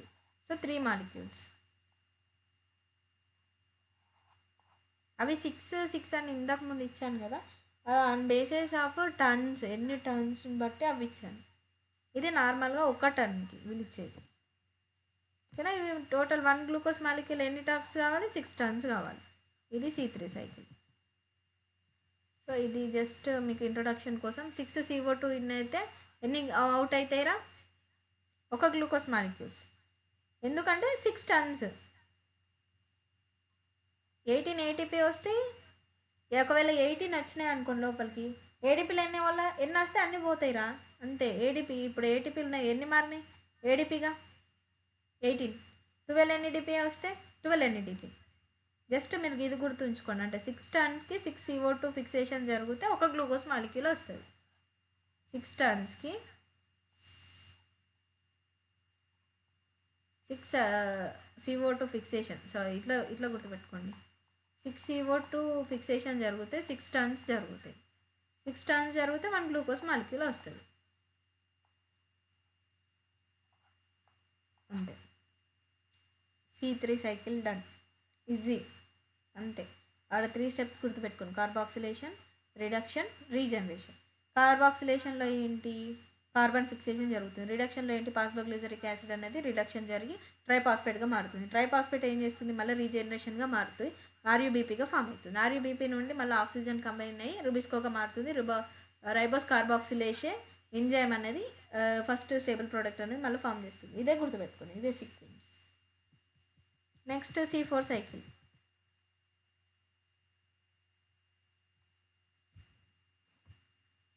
సో ఈ C4 సైకిల్ని హచ్ అండ్ స్లగ్ పాత్వే అని కూడా అనొచ్చు అనమాట. సో ఓకే చూడండి, ఈ plants are adapted by dry tropical region అన్నమాట. డ్రై ట్రాపికల్ రీజన్లో ఉన్నవి C4 సైకిల్స్ అనేవి అడాప్ట్ చేసుకుంటే they also use C3 pathway అనేది మెయిన్ బయోసింథటిక్ పాత్వేగా యూజ్ చేసినప్పటికి కూడా కొన్ని టైమ్స్లో C4 కూడా యూజ్ చేసుకుంటాయి. సో ఇక్కడ ఏంటి అంటే large vascular cells about C4 called bundle sheath cells and such anatomy called Kranz anatomy. ఇప్పుడు ఒక లీఫ్ ఉంది నాన్న,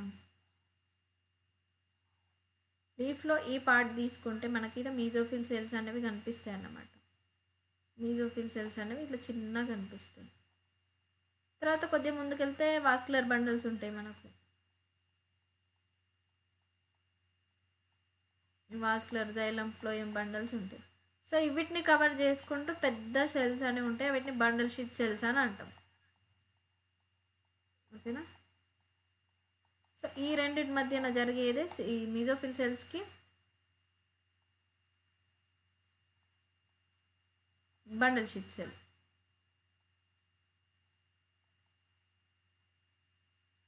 వీటి మధ్యలో జరిగేదే C4 సైకిల్ అన్నమాట. సో ఈ బండల్ షీట్ సెల్ గురించి చదివేది క్రాన్స్ అనాటమీ అని అంటాం. ఓకేనా. సో ఈ సెల్స్ ఏంటి అంటే several layers around the vascular బండల్స్లో ఉంటాయి అన్నమాట. లార్జ్ నెంబర్ ఆఫ్ క్లోరోప్లాస్ట్ ఉంటుంది, అలాగే థిక్ వాల్స్ ఉంటాయి, impervious to gases exchange, no intercellular spaces అనేవి ఉండవన్నమాట. ఇంటర్సెల్యులర్ స్పేసెస్ అంటే సెల్కి మధ్య ఉన్న స్పేస్ని ఇంటర్సెల్యులర్ స్పేసెస్ అని అంటాం. కానీ సెల్కి మధ్యలో ఉండే గ్యాప్ ఏదైతే ఉంటుందో దాన్ని ఇంటర్సెల్యులర్ స్పేసెస్ అంటాం. ఓకేనా. So first primary acceptor CO2. So తర్వాత అది ఏమవుతుంది, ఫస్ట్ స్టేబుల్ ప్రోడక్ట్ అక్కడ 3 ప్రాస్పోగ్లిజరిక్ యాసిడ్ అయితే ఇక్కడ పాస్పోయినల్ పైరువేట్ అన్నమాట. ఓకేనా. చూడండి, ఫస్ట్ CO2 వస్తుంది బయట నుండి, తర్వాత వాటర్ బైకార్బోనేట్ ఫామ్ అవుతుంది, మైనస్ బైకార్బోనేట్ ఫామ్ అయింది. ఓకేనా, ఇది గుర్తుపెట్టుకో. తర్వాత ఏం ఫామ్ అయిందన్నా, ఫస్ట్ పెప్కేజ్ ఉంటుంది ఇక్కడ, పాస్పోయినల్ పైరువేట్, ఇదేంటి 3 మాలిక్యూల్స్. ఇది మీజోఫిల్ సెల్ అనుకోండి.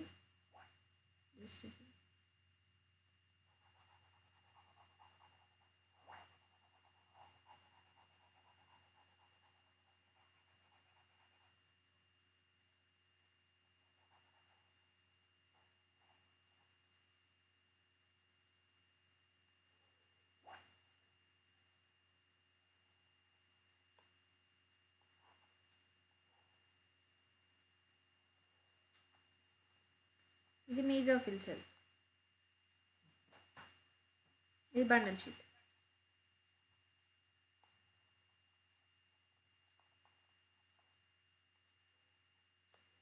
సో ఫస్ట్ బయట అట్మాస్ఫియరిక్లో ఏముంటాయి, వాటర్ అండ్ కార్బన్ డైఆక్సైడ్ ఏం ఫామ్ అవుతుందన్నా, బైకార్బోనేట్ ఫామ్ అవుతుంది.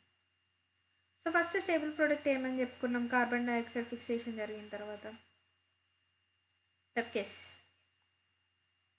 ఆర్ దీన్ని అంటాం చూడండి, ఫస్ట్ ఎంజైమ్ పెప్కేస్, ఇది పాస్పోయినల్ పైరువేట్ ఫామ్ అవుతుంది. ఓకేనా, పాస్పోయినల్ పైరువేట్ ఉంటుంది ఫస్ట్ స్టేబుల్ ప్రోడక్ట్ అనేది, ఇది యాక్సెప్ట్ చేసుకొని ఇది ఉంటుంది ఫస్ట్ స్టేబుల్. అక్కడ ఏమైంది, ఇక్కడ అలా పాస్పోగ్లిజరిక్ యాసిడ్ ఎలా ఫామ్ అయింది, ఇక్కడ కూడా అంతే. సో ఇక్కడ పాస్పోయినల్ పైరువేట్ ఫామ్ అయింది కదా, పాస్పోయినల్ అయిన తర్వాత పెప్కేస్ ద్వారా ఈ హైడ్రోకార్బోనేట్ ఏదైతే ఫామ్ అయిందో ఇది డైరెక్ట్ తీసుకోలేదన్నమాట. ప్లాంట్ అనేది డైరెక్ట్ పెప్కేస్ అనేది ఫార్వర్డ్ చేసుకొని దాన్ని సింపుల్ ఫామ్, ఇప్పుడు మనం ఫుడ్ ఎట్లా తింటాం రా, అన్నం తిన్నప్పుడు దాన్ని నమ్మలేసి తర్వాత అట్లనే మింగేసి అది అరిగిపోదు కదా, కిందికి వెళ్ళిన తర్వాత మళ్ళీ బౌల్ యాక్టివిటీ అంతా జరిగిన తర్వాతనే చిన్న చిన్న పార్టికల్స్ వెళ్ళిన తర్వాతనే డైజెషన్ అవుతుంది కదా. ఇక్కడ షుగర్ ఫార్మేషన్ కూడా అంతే, మళ్ళీ స్టార్చ్ ఫార్మేషన్కి కూడా చిన్న చిన్నగా వెళ్ళిన తర్వాతనే స్టార్చ్ అనేది ఫామ్ అవుతుంది అన్నమాట. సో పెప్ ఏదైతే ఉందో అంటే పాస్పోయినల్ పైరువేట్ ఏదైతే ఉందో పెప్కేస్ ద్వారా, పెప్కేస్ ఏం యూజ్ చేస్తుంది, బైకార్బోనేట్ అండ్ కార్బన్ డైఆక్సైడ్ తో పాటు ఇది ఏంగా మారుతుంది, ఆక్సోఅసిటిక్ యాసిడ్గా మారుతుంది. అంటే సింపుల్ ఫామ్ అక్కడ నుండి ఇక్కడికి. సో ఇక్కడ ఏంటి అంటే ఇది 3 కార్బన్ ఉండే ఫస్ట్. సో ఇక్కడ ఇంకో కార్బన్ ఏదైతే యాడ్ అవుతుంది బైకార్బేట్ నుండి వస్తుంది కాబట్టి ఈ 4 కార్బన్ అవుతుంది. ఓకేనా. సో ఇది డైరెక్ట్ ఆక్సోఅసిటిక్ అనేది బండల్ షీట్ సెల్లోకి వెళ్ళలేదన్నమాట. బండల్ షీట్ సెల్లోకి వెళ్ళకపోతే ఇది ఏంగా మారుతుందంటే మ్యాలిక్ యాసిడ్గా మారుతుంది. మ్యాలిక్ యాసిడ్గా మారుతుంది. మ్యాలిక్ యాసిడ్గా మారి ఇది బండల్ షీట్ సెల్లోకి మ్యాలిక్ యాసిడ్గా మారుతుంది. మళ్ళీ మ్యాలిక్ యాసిడ్గా వచ్చిన తర్వాత ఇప్పుడు ఏం చేస్తుంది అని అంటే ఇక్కడ ఒక CO2 రిడక్షన్ డివిజన్ జరుగుతుంది. ఇక్కడ రిడక్షన్ జరిగినప్పుడు CO2 బయటకు వెళ్ళిపోతుంది. సో ఇక్కడనేమో రుబిస్కో అనేది ఉండదన్నమాట. రుబిస్కో అనేది మీజోఫిల్ షెల్లో యాబ్సెంట్ ఉంటుంది. ఇక్కడ బండల్ షీట్ సెల్లో రుబిస్కో అనేది ఉండడం వల్ల ఈ CO2 ఏమైపోతుందంటే ఈ రుబిస్కో తీసుకొని పోయి ఎక్కడ ఇస్తుంది, C3 సైకిల్లోకి ఎంటర్ అయిపోతుంది ఈ CO2 అనేది. ఓకేనా. ఇక్కడ రుబిస్కో ఎంజైమ్ ఉంటుంది, ఇక్కడ రుబిస్కో ఎంజైమ్. ఓకేనా.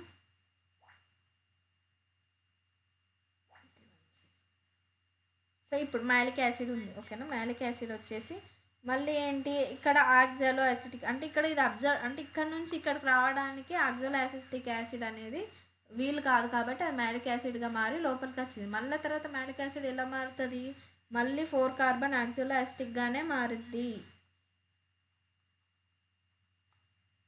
ఓకేనా. ఇదేంటి 4 కార్బన్. ఓకేనా. ఇది కూడా 4 కార్బన్ అక్కడ నుండి వస్తుంది, కాకపోతే దాని రూపురేఖలు మార్చుకొని వస్తుంది. అంటే దాని సింపుల్ వేలా మారి వచ్చిన తర్వాత మళ్ళీ సేమ్ యాజ్ ఇట్ ఈజ్ అయింది. మళ్ళీ తర్వాత ఇక్కడ రిడక్షన్ జరిగింది కదా నాన్న, రిడక్షన్ ఒక CO2 వెళ్ళిపోయిందంటే ఇదేంటి మళ్ళీ 3 కార్బన్ ఏంటి మళ్ళీ పైరువిక్ యాసిడ్.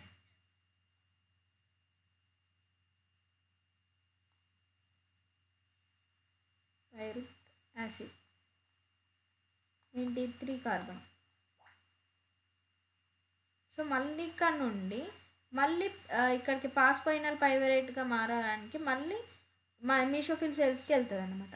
ఈ టైంలో ఏమవుతుంది అని అంటే చూడండి 2 ADPగా మారుతుంది.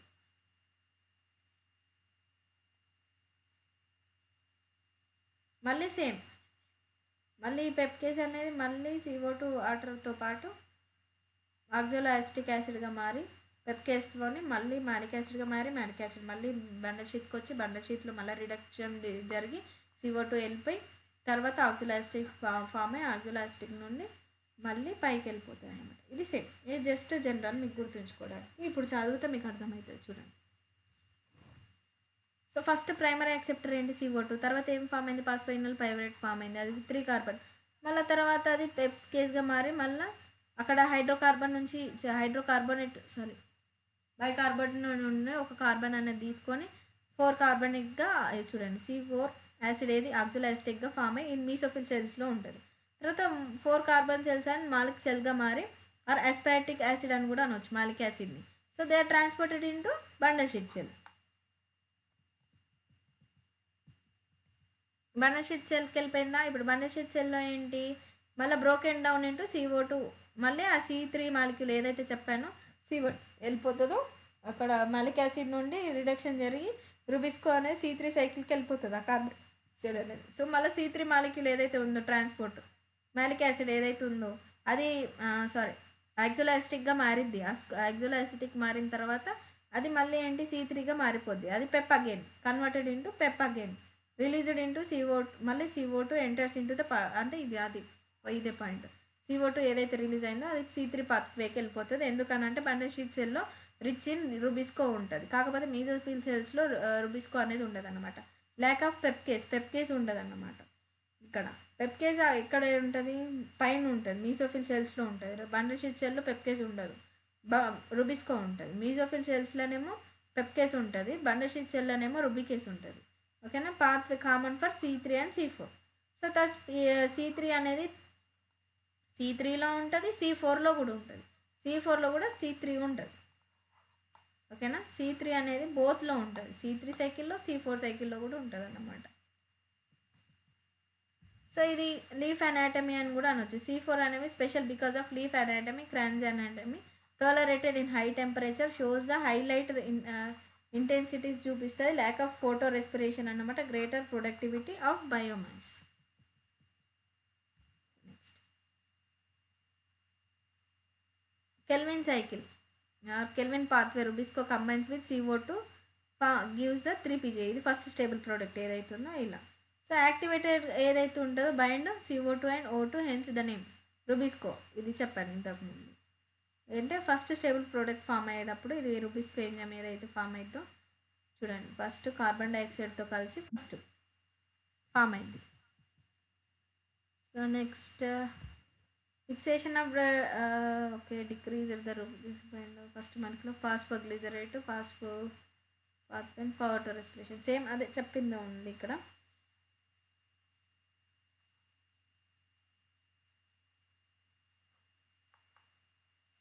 ఏటీపీ యూజెస్ మళ్ళీ same.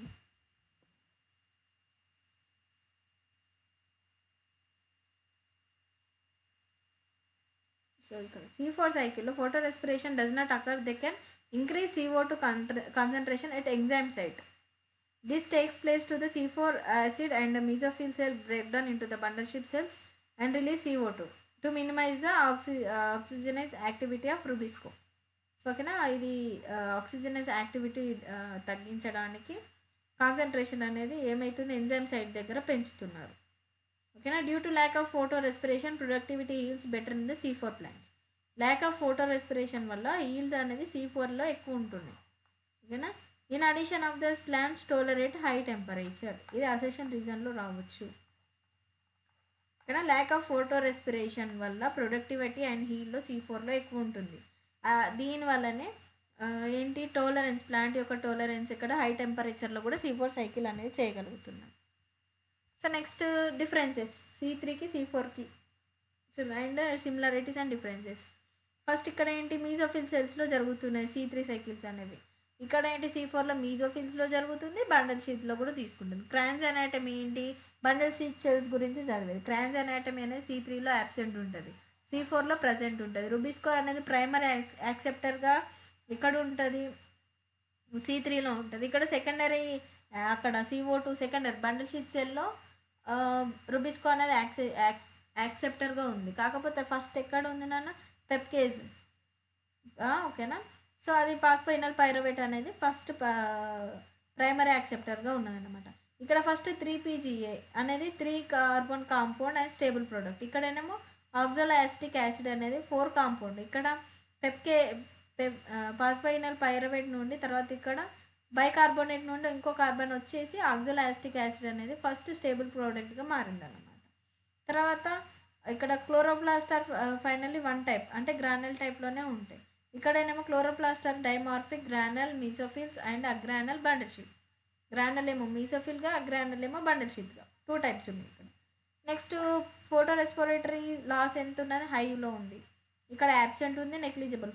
Lakh of photo respiratory అని ఇంతకుముందే చదివాం, అందుకే హై టోలరెన్స్లో ఉంటుంది అని చెప్పేసి అనుకున్నాం. So next high CO2 comparison ఎంత, 225 to 100 ml మధ్యలో ఉంటుంది. ఓకేనా, ఇదేంటి 0 to 10 లో CO2 కంపన్సేషన్ ఎంత ఉంది, తక్కువ ఉంది. ఒక optimum temperature photosynthesis about 25 degrees. ఇక్కడ హై టోలరెన్స్ అనుకున్నాం, 35 degrees to 45 degrees. ఓకేనా, photosynthetically less efficient and productivity low అన్నమాట. ఇక్కడ ఏంటి more efficient and productivity high. Maize, sugarcane, amaranth and sorghum. ఇంకోటి ఏంటి రైస్, వీట్, బీన్, పొటాటో. ఈ C3 C4 cycle అన్నమాట. ఫ్యాక్టర్స్ ఏంటి ఎఫెక్ట్ అయ్యేటి అని అంటే ఇంటర్నల్ ఫ్యాక్టర్స్, ఎక్స్టర్నల్ ఫ్యాక్టర్స్ ఉన్నాయి. ఇంటర్నల్ ఫ్యాక్టర్స్ వచ్చేసి number, size, orientation of the leaves and mesophyll cells and chloroplast. Internal ఏంటి, internal CO2 concentration, amount of chlorophyll, మీవి ఇంటర్నల్ ఫ్యాక్టర్స్. ఎక్స్టర్నల్ ఫ్యాక్టర్స్ వచ్చేసి sunlight, temperature, CO2 concentration and water.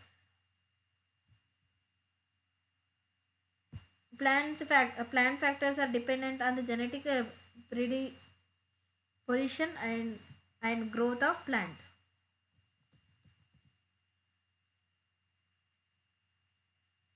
Blackman's law of limiting factors. ఏంటి 1995 the biochemical process is affected by the more than one factor and rate determinate by the factor nearest the minimum value. It is factor which directly effects the process of it's quantity is change. అంటే more than one factor ఏదైతే effect చేస్తుందో minimal value అంటే దాని value ఎంత ఉంది, nearest value minimal value దాని basis మీద quantity అనేది అంటే వచ్చే హీల్డ్ అనేది చేంజ్ అవుతుంది. ఫ్యాక్టర్స్ ఎఫెక్టింగ్ వల్ల హీల్డ్ అనేది చేంజ్ అవుతుంది అన్నమాట. సో ఎగ్జాంపుల్ ఇప్పుడు గ్రీన్ లీఫ్ ఉంది, దాన్ని ఆప్టిమల్ లైట్ ఇచ్చినాం అనుకోండి, CO2 అనేది ఫోటోసింథసైజ్లో కొద్దిగా తక్కువ ఉంది అనుకోండి, అప్పుడు అది స్టార్ట్ చేస్తే ఎంత ఆప్టిమల్ టెంపరేచర్లో అంటే దాని దగ్గర ఉన్న టెంపరేచర్లో ఫోటోసింథసిస్ అనేది స్టార్ట్ చేయడానికి ట్రై చేస్తుంది అన్నమాట. అదొక adaptation. Okay, light quality light intensity during the exposure of the light influence the photosynthesis. అంటే లైట్ మీదనే ఇప్పుడు ఫోటోన్స్ రావాలి కదా, ఫోటోన్స్తోనే ఇది డిపెండ్ అయి ఉంటుంది. ఇప్పుడు లైట్ రియాక్షన్ అనేది లైట్ రియాక్షన్ జరుగుతూనే డార్క్ రియాక్షన్ జరుగుతుంది. ఓకేనా, డార్క్ రియాక్షన్లో C3 C4 సైకిల్స్ అనేవి జరుగుతున్నాయి. ఓకేనా, ఆ ప్రోడక్ట్స్ యూజ్ చేసుకొని ఇవి జరుగుతున్నాయి. లైట్ అనేది అంత ఇంపార్టెంట్. సో ఇన్ఫ్లుయెన్స్ అది. ఓకేనా, next linear relationship between instant light and CO2 fixation rates at లో ఇంటెన్సిటీస్. ఓకేనా, CO2 అనేది కూడా ప్యారలర్గా అంతే ఇంటెన్సిటీతోనే అవసరం ఉంటుంది. ఎందుకంటే ఫస్ట్ స్టేబుల్ ప్రొడక్ట్స్ ఫామ్ అయ్యేదే CO2తోని. So higher light intensity rate does not further increase because the factors become limiting. So ఎక్కువ అంటే అవసరానికి మించి తినొద్దు, అవసరానికి తక్కువ తినొద్దు, అవసరమైనంతనే తింటాం, కడుపులో పట్టినంతనే తింటాం. సో అంతే లైట్ ఎంత ఇంటెన్సిటీ కావాలో అంతే తీసుకుంటుంది. ఎక్కువ ఉన్నా కూడా కష్టమే. రేట్ డస్ నాట్ ఇంక్రీజ్ అంటే ఆ రేట్ అనేది ఎక్కువ వెళ్ళదు తక్కువ వెళ్ళదు. సో సాచురేషన్ ఏంటి occurs 10% of the sunlight hence the except shade is dense forest. So ఏంటి అని అంటే ఇప్పుడు ఎక్కువ ఫారెస్ట్ ఉన్నది అనుకున్నాను, డెన్స్ ఫారెస్ట్లో ఏంటి అని అంటే ఇది చూడండి, ఇప్పుడు ఇక్కడ పడ్డ లైట్ దీని కింద ఉన్న ఆకుల మీద పడదన్నమాట. అప్పుడు 10% ఆఫ్ ద లైట్ మాత్రమే రీచ్ అయిపోద్ది డెన్స్ ఫారెస్ట్లో. ఓకేనా, పైన ఇప్పుడు ఎక్కువ పైన ఉన్న వాళ్ళకి ఎండ ఎక్కువ కొడుతుంది. అంటే ఇప్పుడు మీరు ప్రేయర్లో లైన్లో నించున్నారు అనుకోండి, ఇక్కడ నుండి ఇట్లా నించుంటే ఇక్కడ మీకు నీడ వచ్చింది అనుకోండి, ఇక్కడ ఉన్న వాళ్ళకి ఎండ ఎక్కువ కొడుతుంది, ఇక్కడ తక్కువ కొడుతుంది. అంతే. వీటికి కూడా ప్లాంట్స్ ముంగట ఉన్న ప్లాంట్స్ ఏవైతే ఎండకు హైట్గా ఉన్నవి చిన్న దాని మీద ఎఫెక్ట్ చూపిస్తాయి అన్నమాట. Increasing in incident light downs the chlorophyll decrease the photosynthesis. కిందికి ఎంత వెళ్తే అంత ఫోటోసింథసిస్ అనేది తగ్గిపోతుంది. కార్బన్ డైఆక్సైడ్ కాన్సన్ట్రేషన్ నెక్స్ట్ ఇది ఏంటంటే మేజర్ లిమిటింగ్ ఫ్యాక్టర్ ఇది of photosynthesis. Carbon dioxide concentration is very low. అట్మాస్ఫియర్లోనే 0.03 to 0.04% ఉంది అట్మాస్ఫియర్లో. కాకపోతే it increase up to 5% increase in fixation rates వల్ల అది 0.5 వరకు వెళ్ళొచ్చు behind the limit. It gives the damage over the longer periods. So ఇప్పుడు నార్మల్గా కార్బన్ మోనాక్సైడ్స్ మన ఏంటి వెహికల్స్ ఏవైతే ఉంటాయో వెహికల్ ఫ్యూయల్స్తోని కానీ బర్నింగ్స్తోని కూడా కార్బన్ మోనాక్సైడ్ వెళ్ళినప్పుడు వాటి రేట్ అనేది పెరుగుతుంది, కార్బన్ డైఆక్సైడ్ రేట్ అనేది పెరుగుతుంది మన యాక్టివిటీస్ వల్ల, ఇండస్ట్రియల్ యాక్టివిటీస్ వల్ల మెషిన్ యాక్టివిటీస్ వల్ల పెరిగినప్పుడు ఏంటి అంటే అది 0.5 లాంగర్ పీరియడ్స్లో కొద్దిగా ఎఫెక్ట్ అయ్యే ఛాన్సెస్ అనేవి ఉంటాయి అన్నమాట. లోవర్ కండిషన్ లైట్ కండిషన్స్లో C3 C4 cycles do not respond to the high CO2. ఓకేనా, లైట్ తక్కువ ఉండి C3 C4 కండిషన్స్ అనేవి ఎక్కువ హై CO2 ఉన్నప్పటికీ కూడా లైట్ లేకపోతే అవి రియాక్ట్ అవ్వవు అన్నమాట, కండిషన్స్ అనేవి జరగవు. High light intensity show increased in rate of photosynthesis. So CO2 ఎక్కువ ఉన్నా కూడా లైట్ కావాల్సినంత ఉండాలన్నమాట. So first C4 cycle saturation ఎంత ఉందని అంటే ఎట్ అబౌట్ 360 ml/s. ఓకేనా, నెక్స్ట్ వన్ ఏంటి C3 సైకిల్లో increase to CO2 respond. C3 cycle అనేది CO2 ఫస్ట్ యాక్సెప్టర్గా ఉంటుంది కదా, సో సాచురేషన్. సో ఇక్కడ ఏంటి సాచురేషన్ దీనిది 450 ml. ఓకేనా, next the current availability of the CO2 during the limiting C3 plants. So దీని ప్రకారం చూస్తే C3 ప్లాంట్స్కి current availability of CO2 ఎంత ఉంది, తక్కువ ఉంది, అంటే లిమిటింగ్లో ఉంది, అంటే ఎక్కువ లేదు, లిమిటింగ్లో ఉంది. Due to response of higher CO2 concentration C3 plants show increasing photosynthesis and higher productivity. This fact used some greenhouse crops, tomatoes, bell pepper, etc. They are grown in CO2 enriched atmosphere leading to higher yields. అంటే ఈ bases మీదనే ఈ tomato కానీ bell pepper లాంటి plants ఏంటి అని అంటే ఈ CO2 కాన్సన్ట్రేషన్ ఎలా ఉన్నా అంటే దీనికి ఎక్కువ ఉండే ఇంట్రెస్టెడ్ దగ్గరనే ఇవి యూజ్ చేసుకుంటాయి అంటే ఆ యూజ్ చేసుకొని వీటిని పెంచడం జరుగుతుంది అన్నమాట ఆ సాచురేషన్ మీద. నెక్స్ట్ వన్ వచ్చేసి టెంపరేచర్ ఏంటి అని అంటే ఎంజైమిక్ యాక్టివిటీ జరగడానికి రుబిస్కోయిన్ కానీ పెప్కేస్ కానీ ఇవి ఎంజైమ్స్ వచ్చాయి నాన్న మధ్యలో. అవి ఎంజైమ్ యాక్టివిటీ జరగాలి అని అంటే రుబిస్కో కార్బాక్సిలేస్ అనే ఎంజైమ్ ఇంకోటి వచ్చింది. సో అవి ఏంటి అని అంటే టెంపరేచర్ కంట్రోల్ మీదనే ఉంటాయంట. Influence in the temperature and the light is very less. ఒకవేళ లైట్ ఉన్నప్పటికి కూడా వామ్గా అనిపించదు, అంటే వేడి ఉండదు. అంటే కొన్ని ఇప్పుడు మన చలికాలంలో ఏంటంటే అంత మార్నింగ్ టైంలో ఉన్నంత వేడి ఈవినింగ్ టైంలో లైట్ ఉన్నప్పటికి కూడా వేడి ఉండదు. అదే ఈవినింగ్ టైంలో అయితే సమ్మర్లో ఈవినింగ్ కూడా కొద్దిగా వెచ్చగానే వేడిగానే ఉంటుంది అన్నమాట అట్లా. సో లైట్ అన్నప్పటికీ వేడి ఉంటుంది అని చెప్పలేము. సో ఇక్కడ C4 cycle response to the higher temperature, ఎక్కువ టెంపరేచర్ అది. So higher rate of photosynthesis. ఇక్కడ ఏంటి మచ్ లోవర్ టెంపరేచర్లో అయినా ఆప్టిమంలో అయినా కూడా C3 సైకిల్స్ అనేవి చూపిస్తాయి. Optimum temperature also depends upon their habitat. Temperature optimum కూడా హ్యాబిటేట్ మీద. Tropical plants have higher temperature అంటే ఇవి C4 సైకిల్లో. అంటే optimum temperature adapt the temperature as per the climate C3.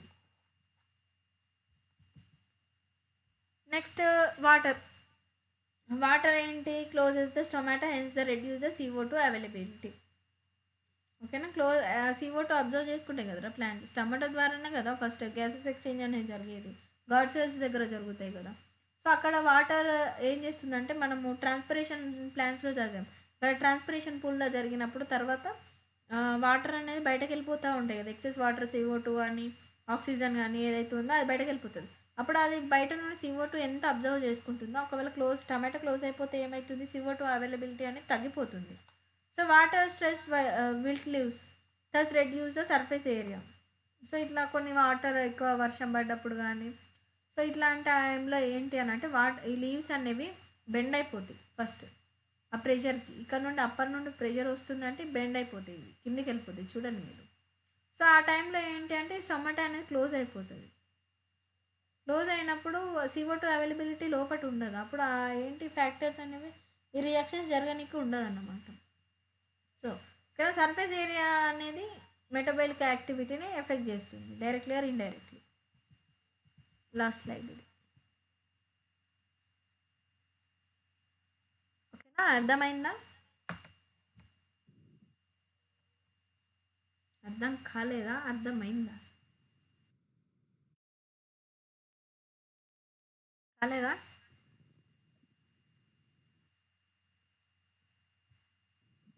చెప్పండి రా, అర్థమైందా కాలేదా? అర్థమైంది మ్యామ్. చెప్పండి సాహిత్యం. మ్యామ్ ఇప్పటి వరకు కవర్ చేసిన లెసన్స్ ఒకసారి నేమ్స్ చెప్పారా మ్యామ్? 1 సెకండ్.